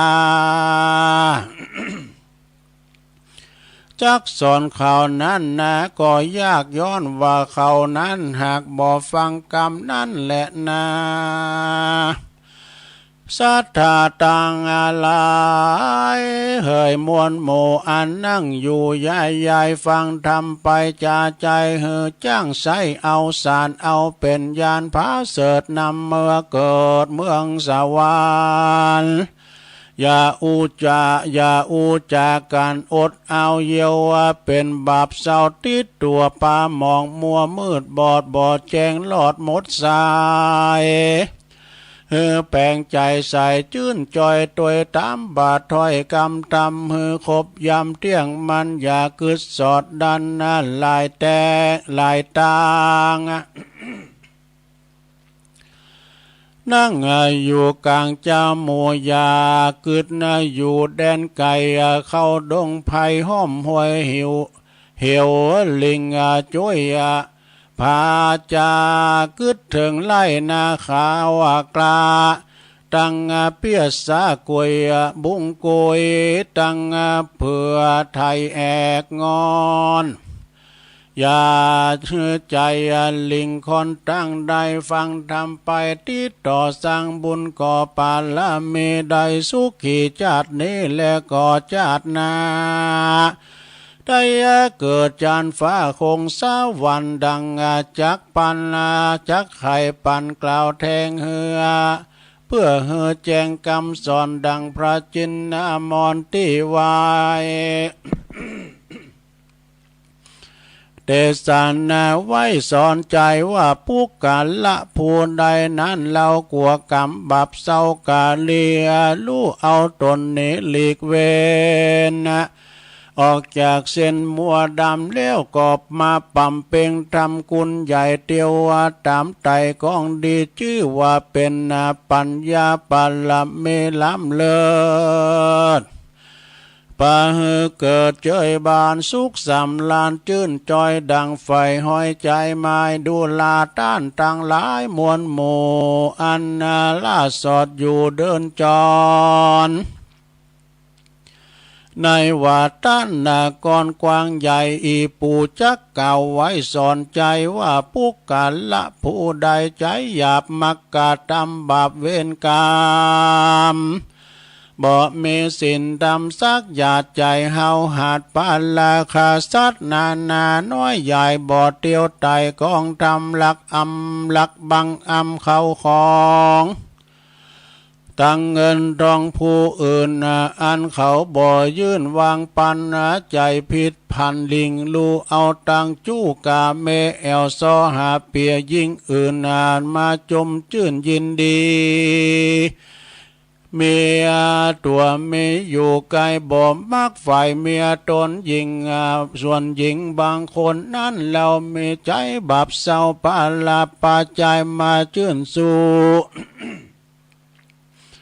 เอาเป็นจู้สำลานแม่นจักไข่ขานโอกาสก็อย่าประมาทวางลามานบ่มูสาจุหลอกจักอูออกกำใดเฮือเป็นไปโดยซื่ออย่าใดเฮือพิษธรรมมาบ่ไข่กรรมมาหาวาดวนกรรมอันอูม่วนจาวานจุมหมู่ลูกหลานก็มาหักกันว่าผู้อ้วนนักจ่าหลายลูกหลานยิงใจยาจังกันเราอูเสียงดังปากสัวกลาเขาจักบิดหน้าเบือนเนียกันเราว่าจากกำดีปากม่วนอูถูกท่วนกองทำจักมีคนยำนับถือ เอาเป็นหลักดือมันแก่นอันนี้หากแม่นตามกองและนาดูลาจุมหมู่ลูกหลานตั้งหลายเฮยมวลหมู่ฟังโอวาทอีปูสอนปันจุงปากันจำจีไว้เอาเป็นไม้ไต้สอนใจแล้วนำไปปฏิบัติย้อนว่าเป็นกองย้อนว่าเป็นกองงามหลายหลากปาปนจากตุขีเหือคือเหือเว้นหนีจากบากรรมบาปอันกระหยาบนา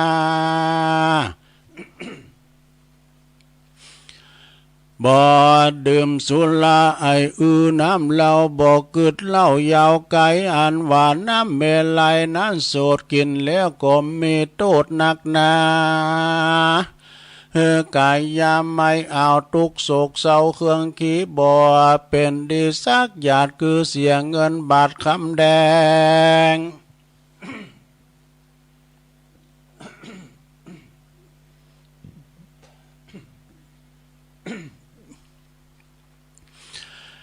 ปลา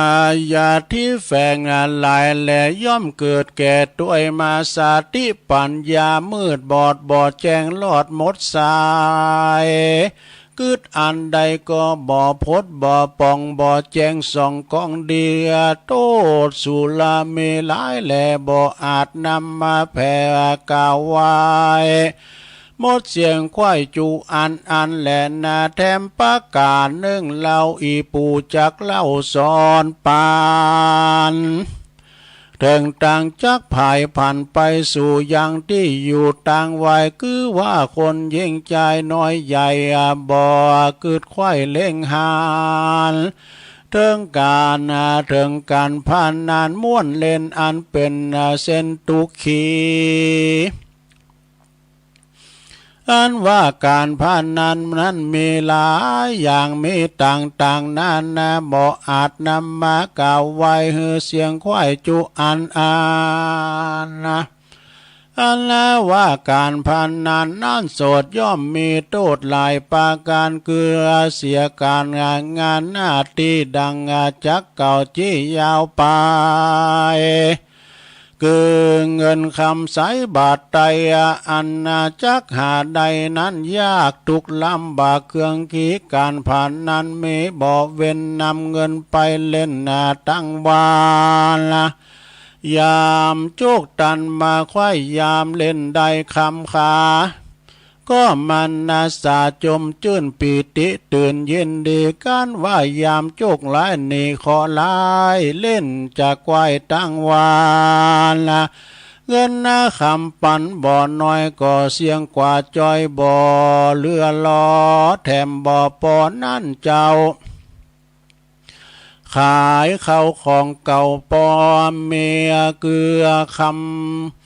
สิ่งขี้สายซอยแว่นใส่ก้อยและสั่งหวานเงินคำขานบ่อไหลก็ขายเสียงควายจุอันนะมีเงินคำมามีเงินคำปันอ่านหมื่นเมใจจื่นเจยบาน ไปก็ไปสำลานในบ่อนเงินคำผ่อนหายโหนปาใจ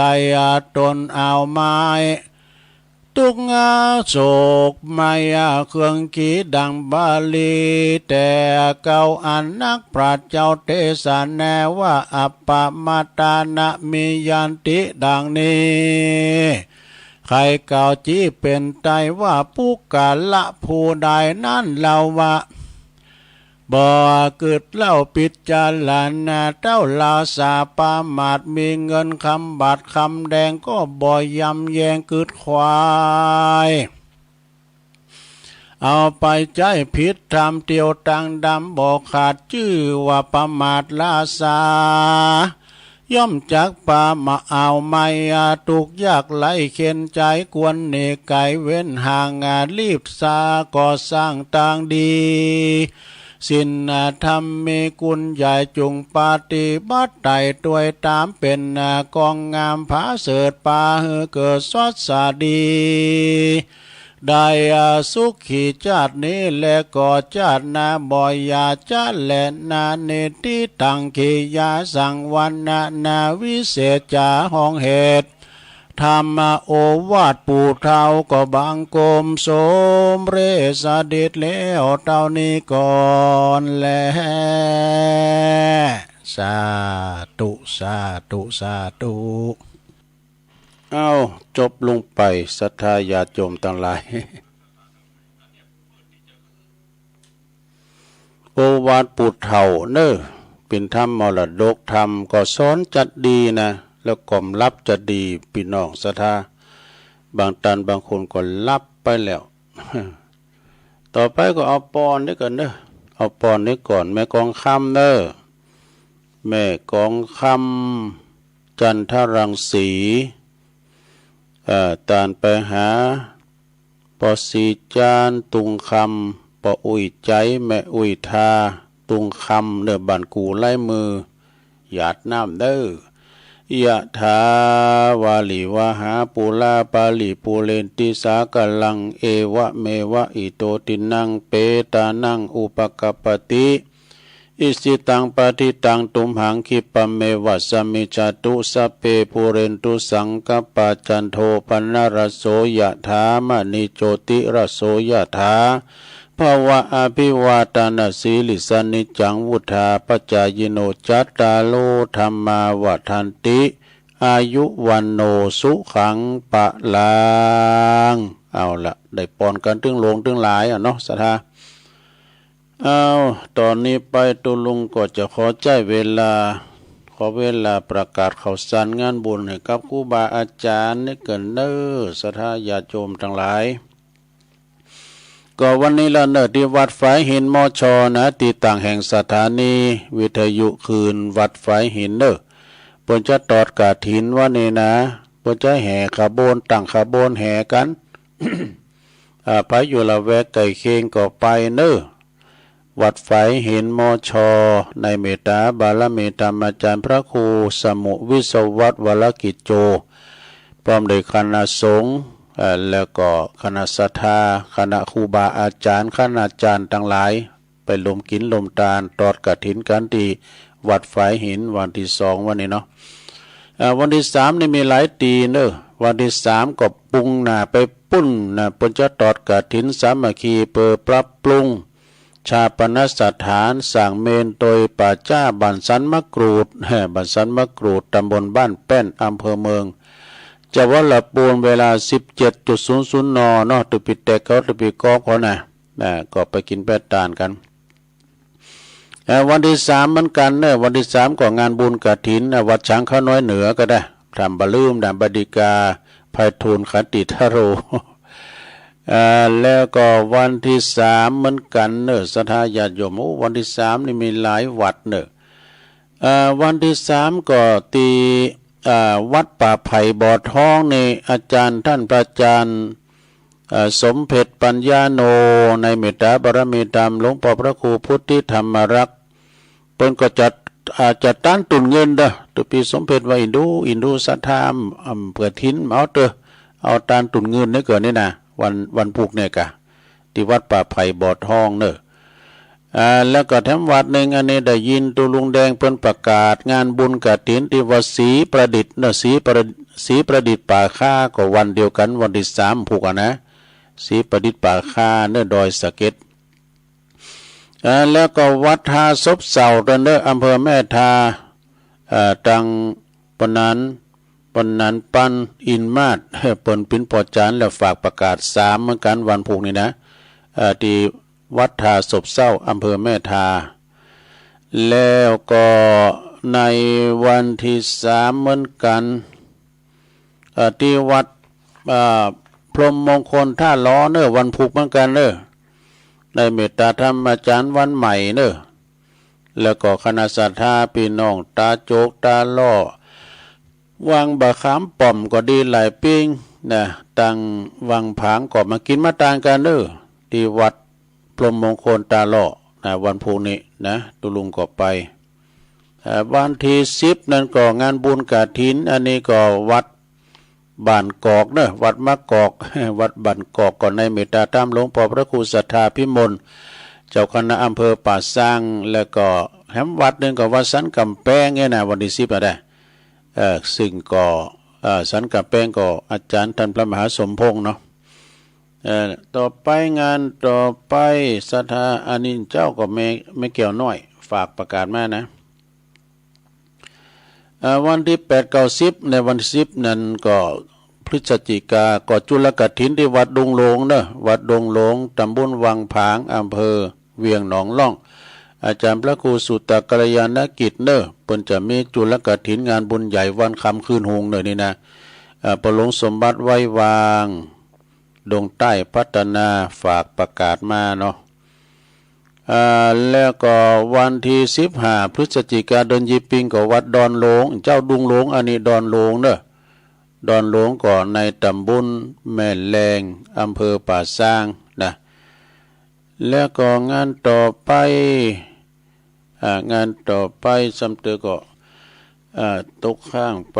วันที่9ก็งานบุญกฐินปีวัดอินทขินวัดอินทขินตำบลป่าซางอำเภอป่าซางเปิ้นจัดตั้งตอนเมืองงายแล้วก็วันที่10 พฤศจิกาก็ที่วัดป่าซางน้อยก็ตำบลบ้านแป้นอำเภอเมืองจังหวัดลำพูนนะก็ตั้งตอนง่ายเหมือนกันงานต่อไปวันที่7ในปุ่นกันงานบุญกับงานตานธรรมจัตตาปีเกิดที่วัดพระธาตุม่อนจอมพอเวียงป่าเป่าในเมตตาธรรมหลวงพ่อพระครูปฏิภาณธรรมทินวันที่7 พฤศจิกาบุญวันที่8ก็งานบุญกฐินอันนี้งานบุญใหญ่งานบุญกฐินที่พุทธมณฑลกฐินโต๊ะข้างจำนวน350วัดนะแล้วก็25อำเภอในจังหวัดเชียงใหม่ก็จะเริ่มตั้งแต่9 โมงเป็นต้นไปว่าวันที่7วันที่ประมาณวันที่7นี่ก็มาใส่บาตรได้สดาเพิ่นก็ตั้งกันแล้วนะพร้อมแล้วที่พุทธมณฑลจังหวัดเชียงใหม่ตั้งอยู่ที่บ้านโทกเสือตั้งเข้าก่อมไก่อนาสดาลุกหันไปก็สัก 2-3 กิโลก็ไปถึงละนะกว้างขวางที่จอดรถหนัก190 ไฮก่อนนะวันที่8งานบุญใหญ่ 3-4 ป้อยหลวงเหนียมเตาคุณมาหลายก็ตีพุทธมณฑลในเมตตาบารมีธรรมพระเดชพระคุณเจ้าพระคุณสมเด็จพระมหาธีราจารย์กรรมการมหาเถรสมาคมเจ้าคณะใหญ่โหนวัดเชตุพลวิมลมังคลารามเปิ้นมาเป็นเมตตาเป็นองค์ประธานท่านอดีตนายกสมชายวงศ์สวัสดิ์ก็เป็นประธานฝ่ายคารวาสแล้วก็พระเดชพระคุณท่านเจ้าคุณพระเทพมังคลาจารย์หลวงพ่อจังหวัดหลวงพ่อเจ้าคณะจังหวัดเชียงใหม่นะพร้อมกับครูบาอาจารย์หนักวันนั้นนะวันที่8ชนะวันที่7ก็ไปได้เริ่มไปหย่อนวันที่8คุณจะไล่แล้วไปก็ไปวันที่7ก็ได้นะแล้วก็ภาคตอนบ่ายวันที่8เหมือนกันที่วัดพรหมวัดเหล่ามนทาทิพย์เหล่ามนทาทิพย์ก็จะมีการตอดกฐินภาคตอนบ่ายคุณแม่พรทิพย์โลตรการเป็นประธานพระเดชพระคุณท่านเจ้าคุณพระศรีศิลปาจารย์พร้อมกับคณะศิษย์ นะของหลวงปู่เปิ้นจะตอดกฐินภาคตอนบ่ายนะตีวัดเหล่ามณฑาทิพย์นะแล้วก็วันที่13พฤศจิกาก็งานบุญกฐินสามัคคีที่วัดแม่ห้องไคร้วัดแม่ห้องไคร้นี่ก็ดอยสะเก็ดเด้อดอยสะเก็ดก่อนในเมตตาธรรมอาจารย์ท่านพระครูชลทานพิทักษ์เด้อก็ไปรวมทำบุญละแวกไก่เคียงก็ไปกินเป็ดตาลด้วยกันนะฮะไปกินเป็ดตาลด้วยกันแล้วก็งานต่อไปนี่สดาญาติโยมทั้งหลายวันที่10พฤศจิกายนนี่หลายตีเนอะที่วัดสันไขยอมตัวเนอะวัดสันไขยอมก็ในตำบลเดียวกันนี่แหละนะท่านพระอธิการแจ้งสุทธิจิตโตเจ้าอาวาสตัวปีออดเขานะแล้วก็โปรแกรมนั้นบุญทรัพย์ปัญญานะก็มากินมาต่างกันตีวัดสันไขยอมวันที่10พฤศจิกายนเนอะแล้วก็วันที่เก่านี่ก็มีอยู่ทั้ง2วัดพฤศจิกาก็ที่วัดหนองผาขาวพี่น้องหลายปิ้งในเมตตาบารมีธรรมอาจารย์พระครูสติสารคุณที่ปรึกษาเจ้าคณะตำบลนำริบเจ้าอาวัดวัดหนองผาขาวเนอะเปิ้นก็จะมีการตอดกฐินแล้วก็วัดปากตั้งเจริญด้วยเนอะสถานวัดปากตั้งเจริญก็ในเมตตาธรรมอาจารย์พระครูอภิวัฒนวิกรมเปิ้นจัดตอดกฐินวันที่เก่าเมื่อการเนอะเราแวไก่เคียงหรือว่าไปอยู่ตั้งใดก็ดีก็เจิญกันได้นะมากินมาตานรวมบุญกุศลด้วยกันวันที่เก่าวันที่10นี่มีทั้งตีหนึ่งหลายตีกันเนาะวันที่10นะวันที่10นั้นก็กฐินสามัคคีที่วัดหอมบุญป่าไม้แดงเนื้อดอยสะเก็ดในเมตตาธรรมหลวงพ่อมานิษฐาวโลหลวงพ่อมานิษเนอะแล้วก็เปิดจะตอดกฐินกันนะสดาก็ปากันไปวันที่10พุทธศรีคีรีตัวเนอะในเมตตาธรรมอาจารย์พระอาจารย์วรรณชัยชัยยานันโทก็เปิ้นจะไปตอดกันในวันที่10เนอะภาคพื้นลับก็ปากันไปพี่น้องบ้านไกลจะไปลมกินลมตานกันเปิ้นแจกกะหล่ำปีด้วยนะแล้วก็ไปพอดทะเลหมอกตอนเช้านะที่วัดพุทธศรีคีรีในเฮียเล็กเนาะเปิ้นจะเป็นประธานด้วยพุทธศรีคีรีเนอะวันที่10นะภาคตอนบ่ายไปตอนเช้าก็ได้นะแล้ววัดหนองเหงด้วยเนอะในเมตตาบารมีธรรมอาจารย์พระครูวรธรรมมานาถเจ้าคณะตำบลสันติสุขเจ้าอาวาสวัดหนองเหงเด้ออันนี้ก็จะมีญาติธรรมญาติโยมมาหลายนะหลายคณะโยมสมพรรัตนังนะเป็นประธานนะแล้วก็ประเดชานเก้าอี้มานางหลายอย่างเนอะสถาวัดหนองเหงนะแล้วก็วัดสันเมืองด้วยเนอะวัดสันเมืองก่อนในเมตตาธรรมันพระอธิการอธิกรแล้วก็สามเณรเอาลักปัญโยนันตังประหลงสมชายเพิ่มบุญมาเขาในปนจัดตอดวันที่10เหมือนกันเนอะวัดสันเมืองนะตำบลหนองหลองอำเภอเวียงหนองล่องนะก็ไปกินเป็ดตาลกันแล้ววันที่10เหมือนกันฮะที่วัดปุ่นเนอวัดตุลุงโอตุปีโอหลวงพ่อวังเขานะวัดใหม่เชตวันก็อำเภอดอยหล่อนี่แหละเปิ้นจะหล่อพระเจ้าตัวยตอดกฐินตัวยนะที่วัดใหม่เชตวันตำบลยางครามอำเภอดอยหล่อเฮานี่แหละนะวันที่15พฤศจิกายนยีปิงก็ที่วัดดอนชัยป่าแดดเนอะวัดดอนชัยป่าแดดกลางเวียงเชียงใหม่และวันที่8พฤศจิกาก็ที่วัดบรรพตสถิตเนอะวัดบรรพตสถิตในเมตตาบารมีธรรมอาจารย์ท่านพระมหานุปดลสุวรรณเมธีเจ้าคณะอำเภอวังเหนือลำปางเนอะท่านพระมหาสมชาติชาตปัญโยโดยก็ไปโหมกินโหมทานโหมทำบุญทำกุศลกันหลากหลายตีเนาะไก่ตีไหนก็ไปตีหันเนอะศรัทธาญาติโยมทั้งหลายเพราะว่างานมันหนักงานมันหนักมันหลายวัดกูงูลืนก็วันที่10เหมือนกันเด้อในเมตตาธรรมอาจารย์พระอธิการประสบโชควิสุทธิธาลีเจ้าวัดกูงูลืนบรรยมปอโยมแม่เปิ้นเด้อปอบุญส่งแล้วก็แม่แม่อันหนอสู่แก้วเปิ้นเป็นประธานเด้อเราเวไก่เคียงก็ไปกินไปทานกันวันที่เก่าตุลุงจะไปทักษิณานุปทานที่จริงเป็นนิมนต์ดึง2ภาคนะฮะวันที่10ภาคเจ้าภาคบ่ายแต่ติดอยู่บุญดอยคุณแปะนะจะไปลมตานก็เปิ้นวันที่เก่า ทักษิณานุปทานแล้วก็มีอันนี้ตุปีหน่อยเนาะพงตั้งมั่นฝากประกาศมางานตังปุ่นตังอำเภอบ้านห้องก็จะมีงานบุญกฐินว่าแล้วก็นอกวัดดงบ่าเฟิงนี่แล้วว่าแล้วนี่ดงเฟิงนะวัดพระเจ้าตุ้นหลงก็วันนี้เนอวัดพระเจ้าตุ้นหลงอำเภอบ้านห้องนะพระเจ้าตุ้นหงในตำบลสลิดเตกันเนาะดงสันติก็วันที่3วันพุธดงสันตินะดงสันติอำเภอบ้านห้องวัดตุงโป่งนะตุปีเคเขาวัดทุงโป่งนี่ปอจันปอนันค่ำเขาเนี่ยวันที่เก่าเนาะลงเนาะวันที่เก่าพฤศจิกาวันที่เก่าอันนี้อันตุปีหน่อยเป็นเขียนไล่มานะดงสันติอ่านหมดแล้วก็ทุ่งโป่งวันที่เก่าอ่านผิดพลาดประกันได้ก็สุมาเนอดงสันติพระเจ้าตุ้นหลงก็หลายตีหลายวัดที่เลี้ยวไปแล้วก็มีเนาะก็ขออนุโมทนากับศรัทธาญาติโยมก็จะไม่ลืมเนอะในวันที่8นะศรัทธาญาติโยมทั้งหลาย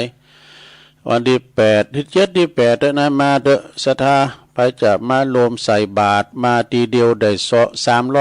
350วัดนะตีพุทธมณฑลจังหวัดเชียงใหม่บางคนก็มาถามมาอยู่ตัดใดตุลุงนะเปิ้นก็จะมีข้าวสองตั้งข้าวตั้งวัดฟ้าหลังก็ได้เนอะแล้วข้าวตั้งพี่มาที่เราเป่านะเปิ้นถึงปักธงกันนะศรัทธาเปิ้นจะแปลงป่ายมาอยู่เทินที่ปากตั้งเจริญนี่ว่าลองตั้งไต่นะการเฮาลองมาตั้งงานไต่พี่นะเอาก็จะอยู่ขวามือก่อนขึ้นตอนเนื้อก็อยู่ซ้ายมืออีกนะถามเปิ้นปักมุดมาเลยพุทธมณฑลจังหวัดเชียงใหม่ถึงแน่นอนในวันที่8เด้อควรจะหนักเหมือนปล่อยหลงนะมารวมกันมาใส่บาตรกันพี่น้องตั้งเนื้อตั้งไต่ตั้งไก่ตั้งไก่วัดหนึ่งมีตู้เจ้า5 ตุนแล้วซะนะ100 ตุน100 วัดก็500 ตุนแล้วนะดูโอ้2,000บวกนอกจากตู้เจ้าแล้วก็พระสงฆ์องค์เนนติดตามทำดูศรัทธาญาติโยมหลูบหลามตามต้วยดำดูศรัทธาก็มาพอเนอะมาชมบารมีเพื่อจะแปลงเต้นโหลงนะซึ่งก็ผู้ที่เกี่ยวข้องกันเจ้าภาพเก่าก็อันพระหลวงจันลันทรเทพพระหลวงแหนบทองคำเนอะพระหลวงเด้อพร้อมกับ พี่น้องบ้านทกเสือนะแล้วก็ถึงอำเภอได้หล่อนะศรัทธาญาติโยมที่จะได้ปินเก้าปินก้านกันอยู่ที่หันนะตึงจังหวัดเชียงใหม่เพราะว่าอันนี้มันจะเป็นของหมู่เฮาเป็นของส่วนโลมนะพุทธมณฑลจังหวัดเชียงใหม่เปิ้นมาตกที่อำเภอเฮาเนี่ยนะตึงจังหวัดศรัทธาญาติโยม190ไห้นะกว้างขวางเด้อวันที่8ก็ปะกันนะตากตังลายก็จะมีแม่หลงสายฝนจันกุณนะเด้อพี่น้องหลายปิ้งน้องผาขาวแม่สุสวรรลักษณ์อันนี้เปิ้นอยู่แม่ทลบปูนเมืองฝางชัยปราการเนาะแม่สลินทิพย์บุญเลิศฟังกันอยู่ที่กรุงเทพโยมยุพินหอมอลาปีน้อยฟังจากบ้านแม่โยกนาสารกลางฝ่ายหินสัดเจนดีเนอะ แม่อุ้ยน้องโดยฟังอยู่สาธุยงยุทธมณีวันอันนี้บ่อเหี้ยวลำปางเด้อเปิ้นฟังตลอดนิกรชายน้อยอันนี้เปิ้นอยู่บ้านน้องหลองเนอะนิกรชายน้อยจะเดินทางไปแม่ฮ่องสอนนี่ และแม่อัมพรจากเต็นดอกไม้จอมตองเนอะแม่อาลีจากตุ่นเปาสันกำแพงโยมจากดอยน้อยพัฒนาเนอะน้องหานสันทรายฟังอยู่แล้วก็แม่หลวงสุมาลังกาพินจากปาหาตำบุญเมืองจีก็ฟังอยู่เนอะแม่จันเรือนใสจากเวงตาการเนอะฟังอยู่นะจังซอก็แม่สายพินกัลยาตุงสานดอนปุ้นปุ้นเนอะตุงสานเนาะลำปางจะโยมจากบกก้างสันกำแพงนะแม่ครูธัญญากศนจังหวัดเชียงใหม่บุญส่งจากลำปางไหวสานะครับเนอะ และพอหลวงสุมเมธแก่เก่าเนอะฟังอยู่ครับแก่เก่าสันกำแพงพอหลวงสุมเมธอินตะแก้วโอ้วันนี้ลื่นหลงมาเนอะสุทันบึดเกิดรถแตนสุทันและแม่น้องตัวเนอร์กลุ่มเทพาลักษ์23จบการถักทายต่างลายก่อมป้อมมีลายสักเท่าใดสดาญาติโยมทั้งหลายก่อมป้อนหนักสักเท่าใดเพราะฉะนั้นวันนี้ก็ศรัทธาได้ฟังกันไปแล้วศรัทธาญาติโยมทั้งหลายหลังจากจบหลังการตุลุงนี่ก็มาฟังท่านอาจารย์ท่านพระมหานิคมเนาะวันนี้ก็เป็นวันเสาร์เสียงธรรมจากวัดจันทร์กันต่อไปเปิดสายเนอะ0899556506ใครมีอันใดก็โทรกันเข้ามาเจริญปอนเจ้าไหว้พระเจ้าวันนี้วันเสาร์ก็เป็นตอนปลายพี่น้องทั้งหลายก็ฟังเอาบุญกันมหาลาโดยเดชกุศลเทพทิพย์บรรดล2 ล้านเจ้าพระผู้ทรงใจอะไรว่าเศร้าได้เข้าสู่แดนเว้นเนินนายขันสักคติขยาสันใจประกันป่าไม้สลบตายหมู่อนโบคันละก็ตกมาสู่คมหือพวกเจ้าคืนมากันนาคอนกันเงินเตนาติดสู่พาลาเตต้องเตนาหลงหลายสยโยโหล่องปิติถึงสู่เจยจม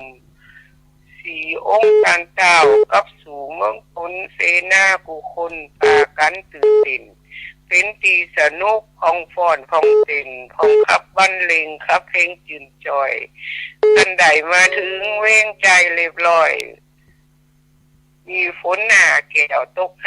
ำเป็นหลักตนะเกี่ยว7 ประการเต็มโตในวังขุ่มหลงกันเจ้าที่ยายเขียนมาถ้าพิษแบบเบาอภัยคือเจ้าเนินนายสมองบ่นะปัญญาบ่ร้ายก็ขออภัยคือยายเจ้ากำยองมันละกรรมนะเจ้ากรรมลาดสตายนะเจ้าภาษาไทยแปลว่าสถานที่เทปูนนะเจ้าแล้วทำกรรม1 ปีไหล7 ปีมันภาษาไทยแปลว่าที่ตรงของคนที่ตรงของใครของมันนะเจ้าไหว้ตาเจ้าเจริญปอน ภาษาเจ้าตุลุงเพลงคนสู้ชีวิตเด้ว่าไปภาษาเจ้าแสงไฟสว่างตาแสงธรรมะสว่างใจสว่างตาและแสงไฟสว่างใจและแสงธรรมเจ้าว่าต้องร้องกับวันที่8ตุลุงประกาศไปเลยเจ้าร้องวันที่8เนอะกฐินเจ้าภาษาเจ้าชัดเจนเจ้าน้องหลองวันที่8นั่นเจริญปอนภาษาเจ้าตะลุงฟังอยู่เนอะชัดเจนเลยเนาะวันเจ้าวันที่10นี่ผมได้ไปไงเป็นยังกรุงเรือนน่ะไม่ได้ไปเนาะไปวันที่9ไปวันที่9อ๋อวันที่9แม่ก็ตั้งต้นอยู่ที่บ้านวันที่9ทักษิณาสาธุเด้อเจ้าเพิ่นจะมีอยู่2 วันเจริญปอนเจ้ากับภาษาเจ้าตุลุงวันนี้ตื่นขึ้นมาได้มีลมหายใจได้ไหว้พระฟังธรรมได้ทำบุญเหมือนยกวัดมาที่บ้านกับตุลุงทั้งเมื่อแต่เจ้ามาแล้วเด้อเจ้าแม่สุเกี้ยวศิลาพรสิทธิ์เตี้ยมันโฮงดับปูนเด้อเจ้าตุลุงโอ้ได้ฟังธรรมปู่สอนหลานกับตุลุงได้ปอนหลายรอบเด้อเจ้าตุลุงเจ้าสาธุเด้อ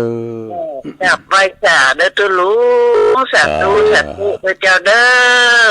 08995556เจริญปอนเจ้าขอโทษทั้งนั้นยังฟังยังไม่ฟังชัดเจนโอลินนะฟังพระบาทอุดมสาธุนะแม่เนอมึงฟังมาแล้ว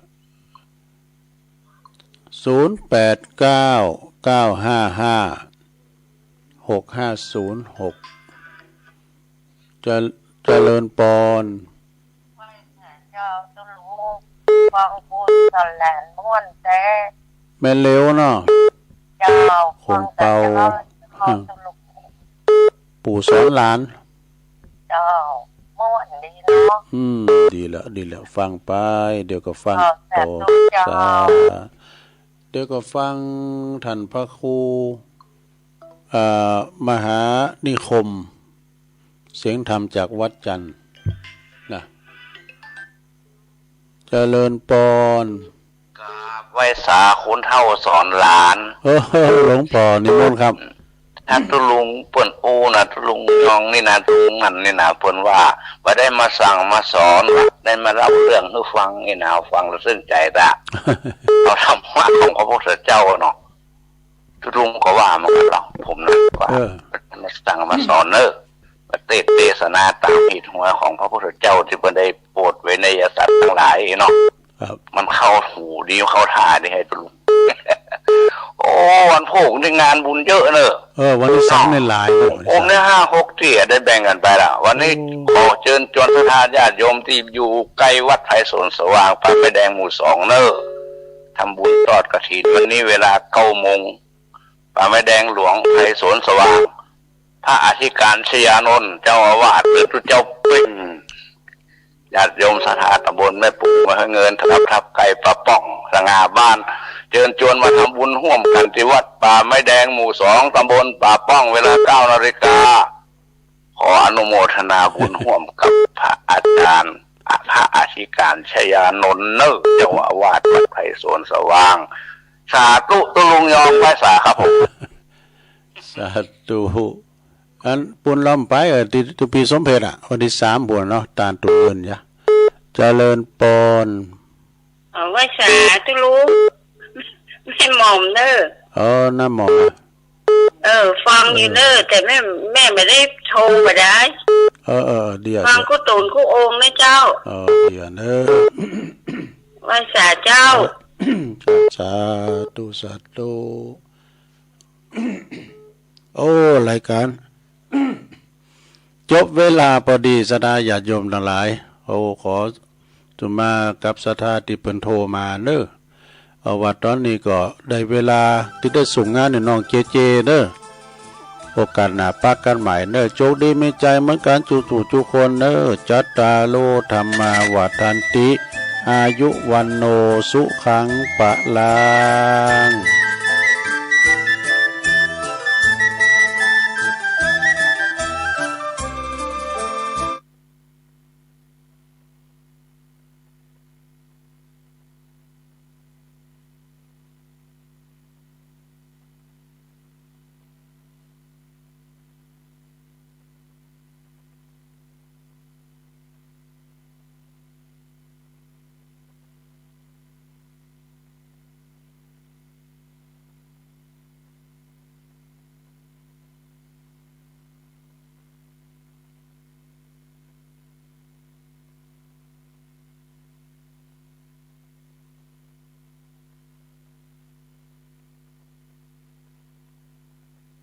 สร้างเหตุปัจจัยด้วยศรัทธาด้วยปัญญารู้เห็นธรรมตามจริงขอเชิญสาธุชนสร้างบุญกุศลยิ่งใหญ่ร่วมทอดกฐินด้วยใจสร้างหลักชัยชีวิตไว้พึ่งพิงผ่านศีลภาวนาทำให้ครบถ้วนเกิดสุขแท้จริงเพิ่มบุญกุศลสูงยิ่งบุญทอดกฐินทาน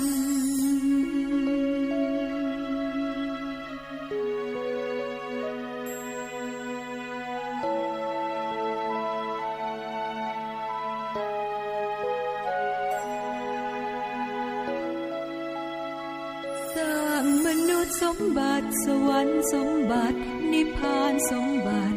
เพิ่มพูนศรัทธา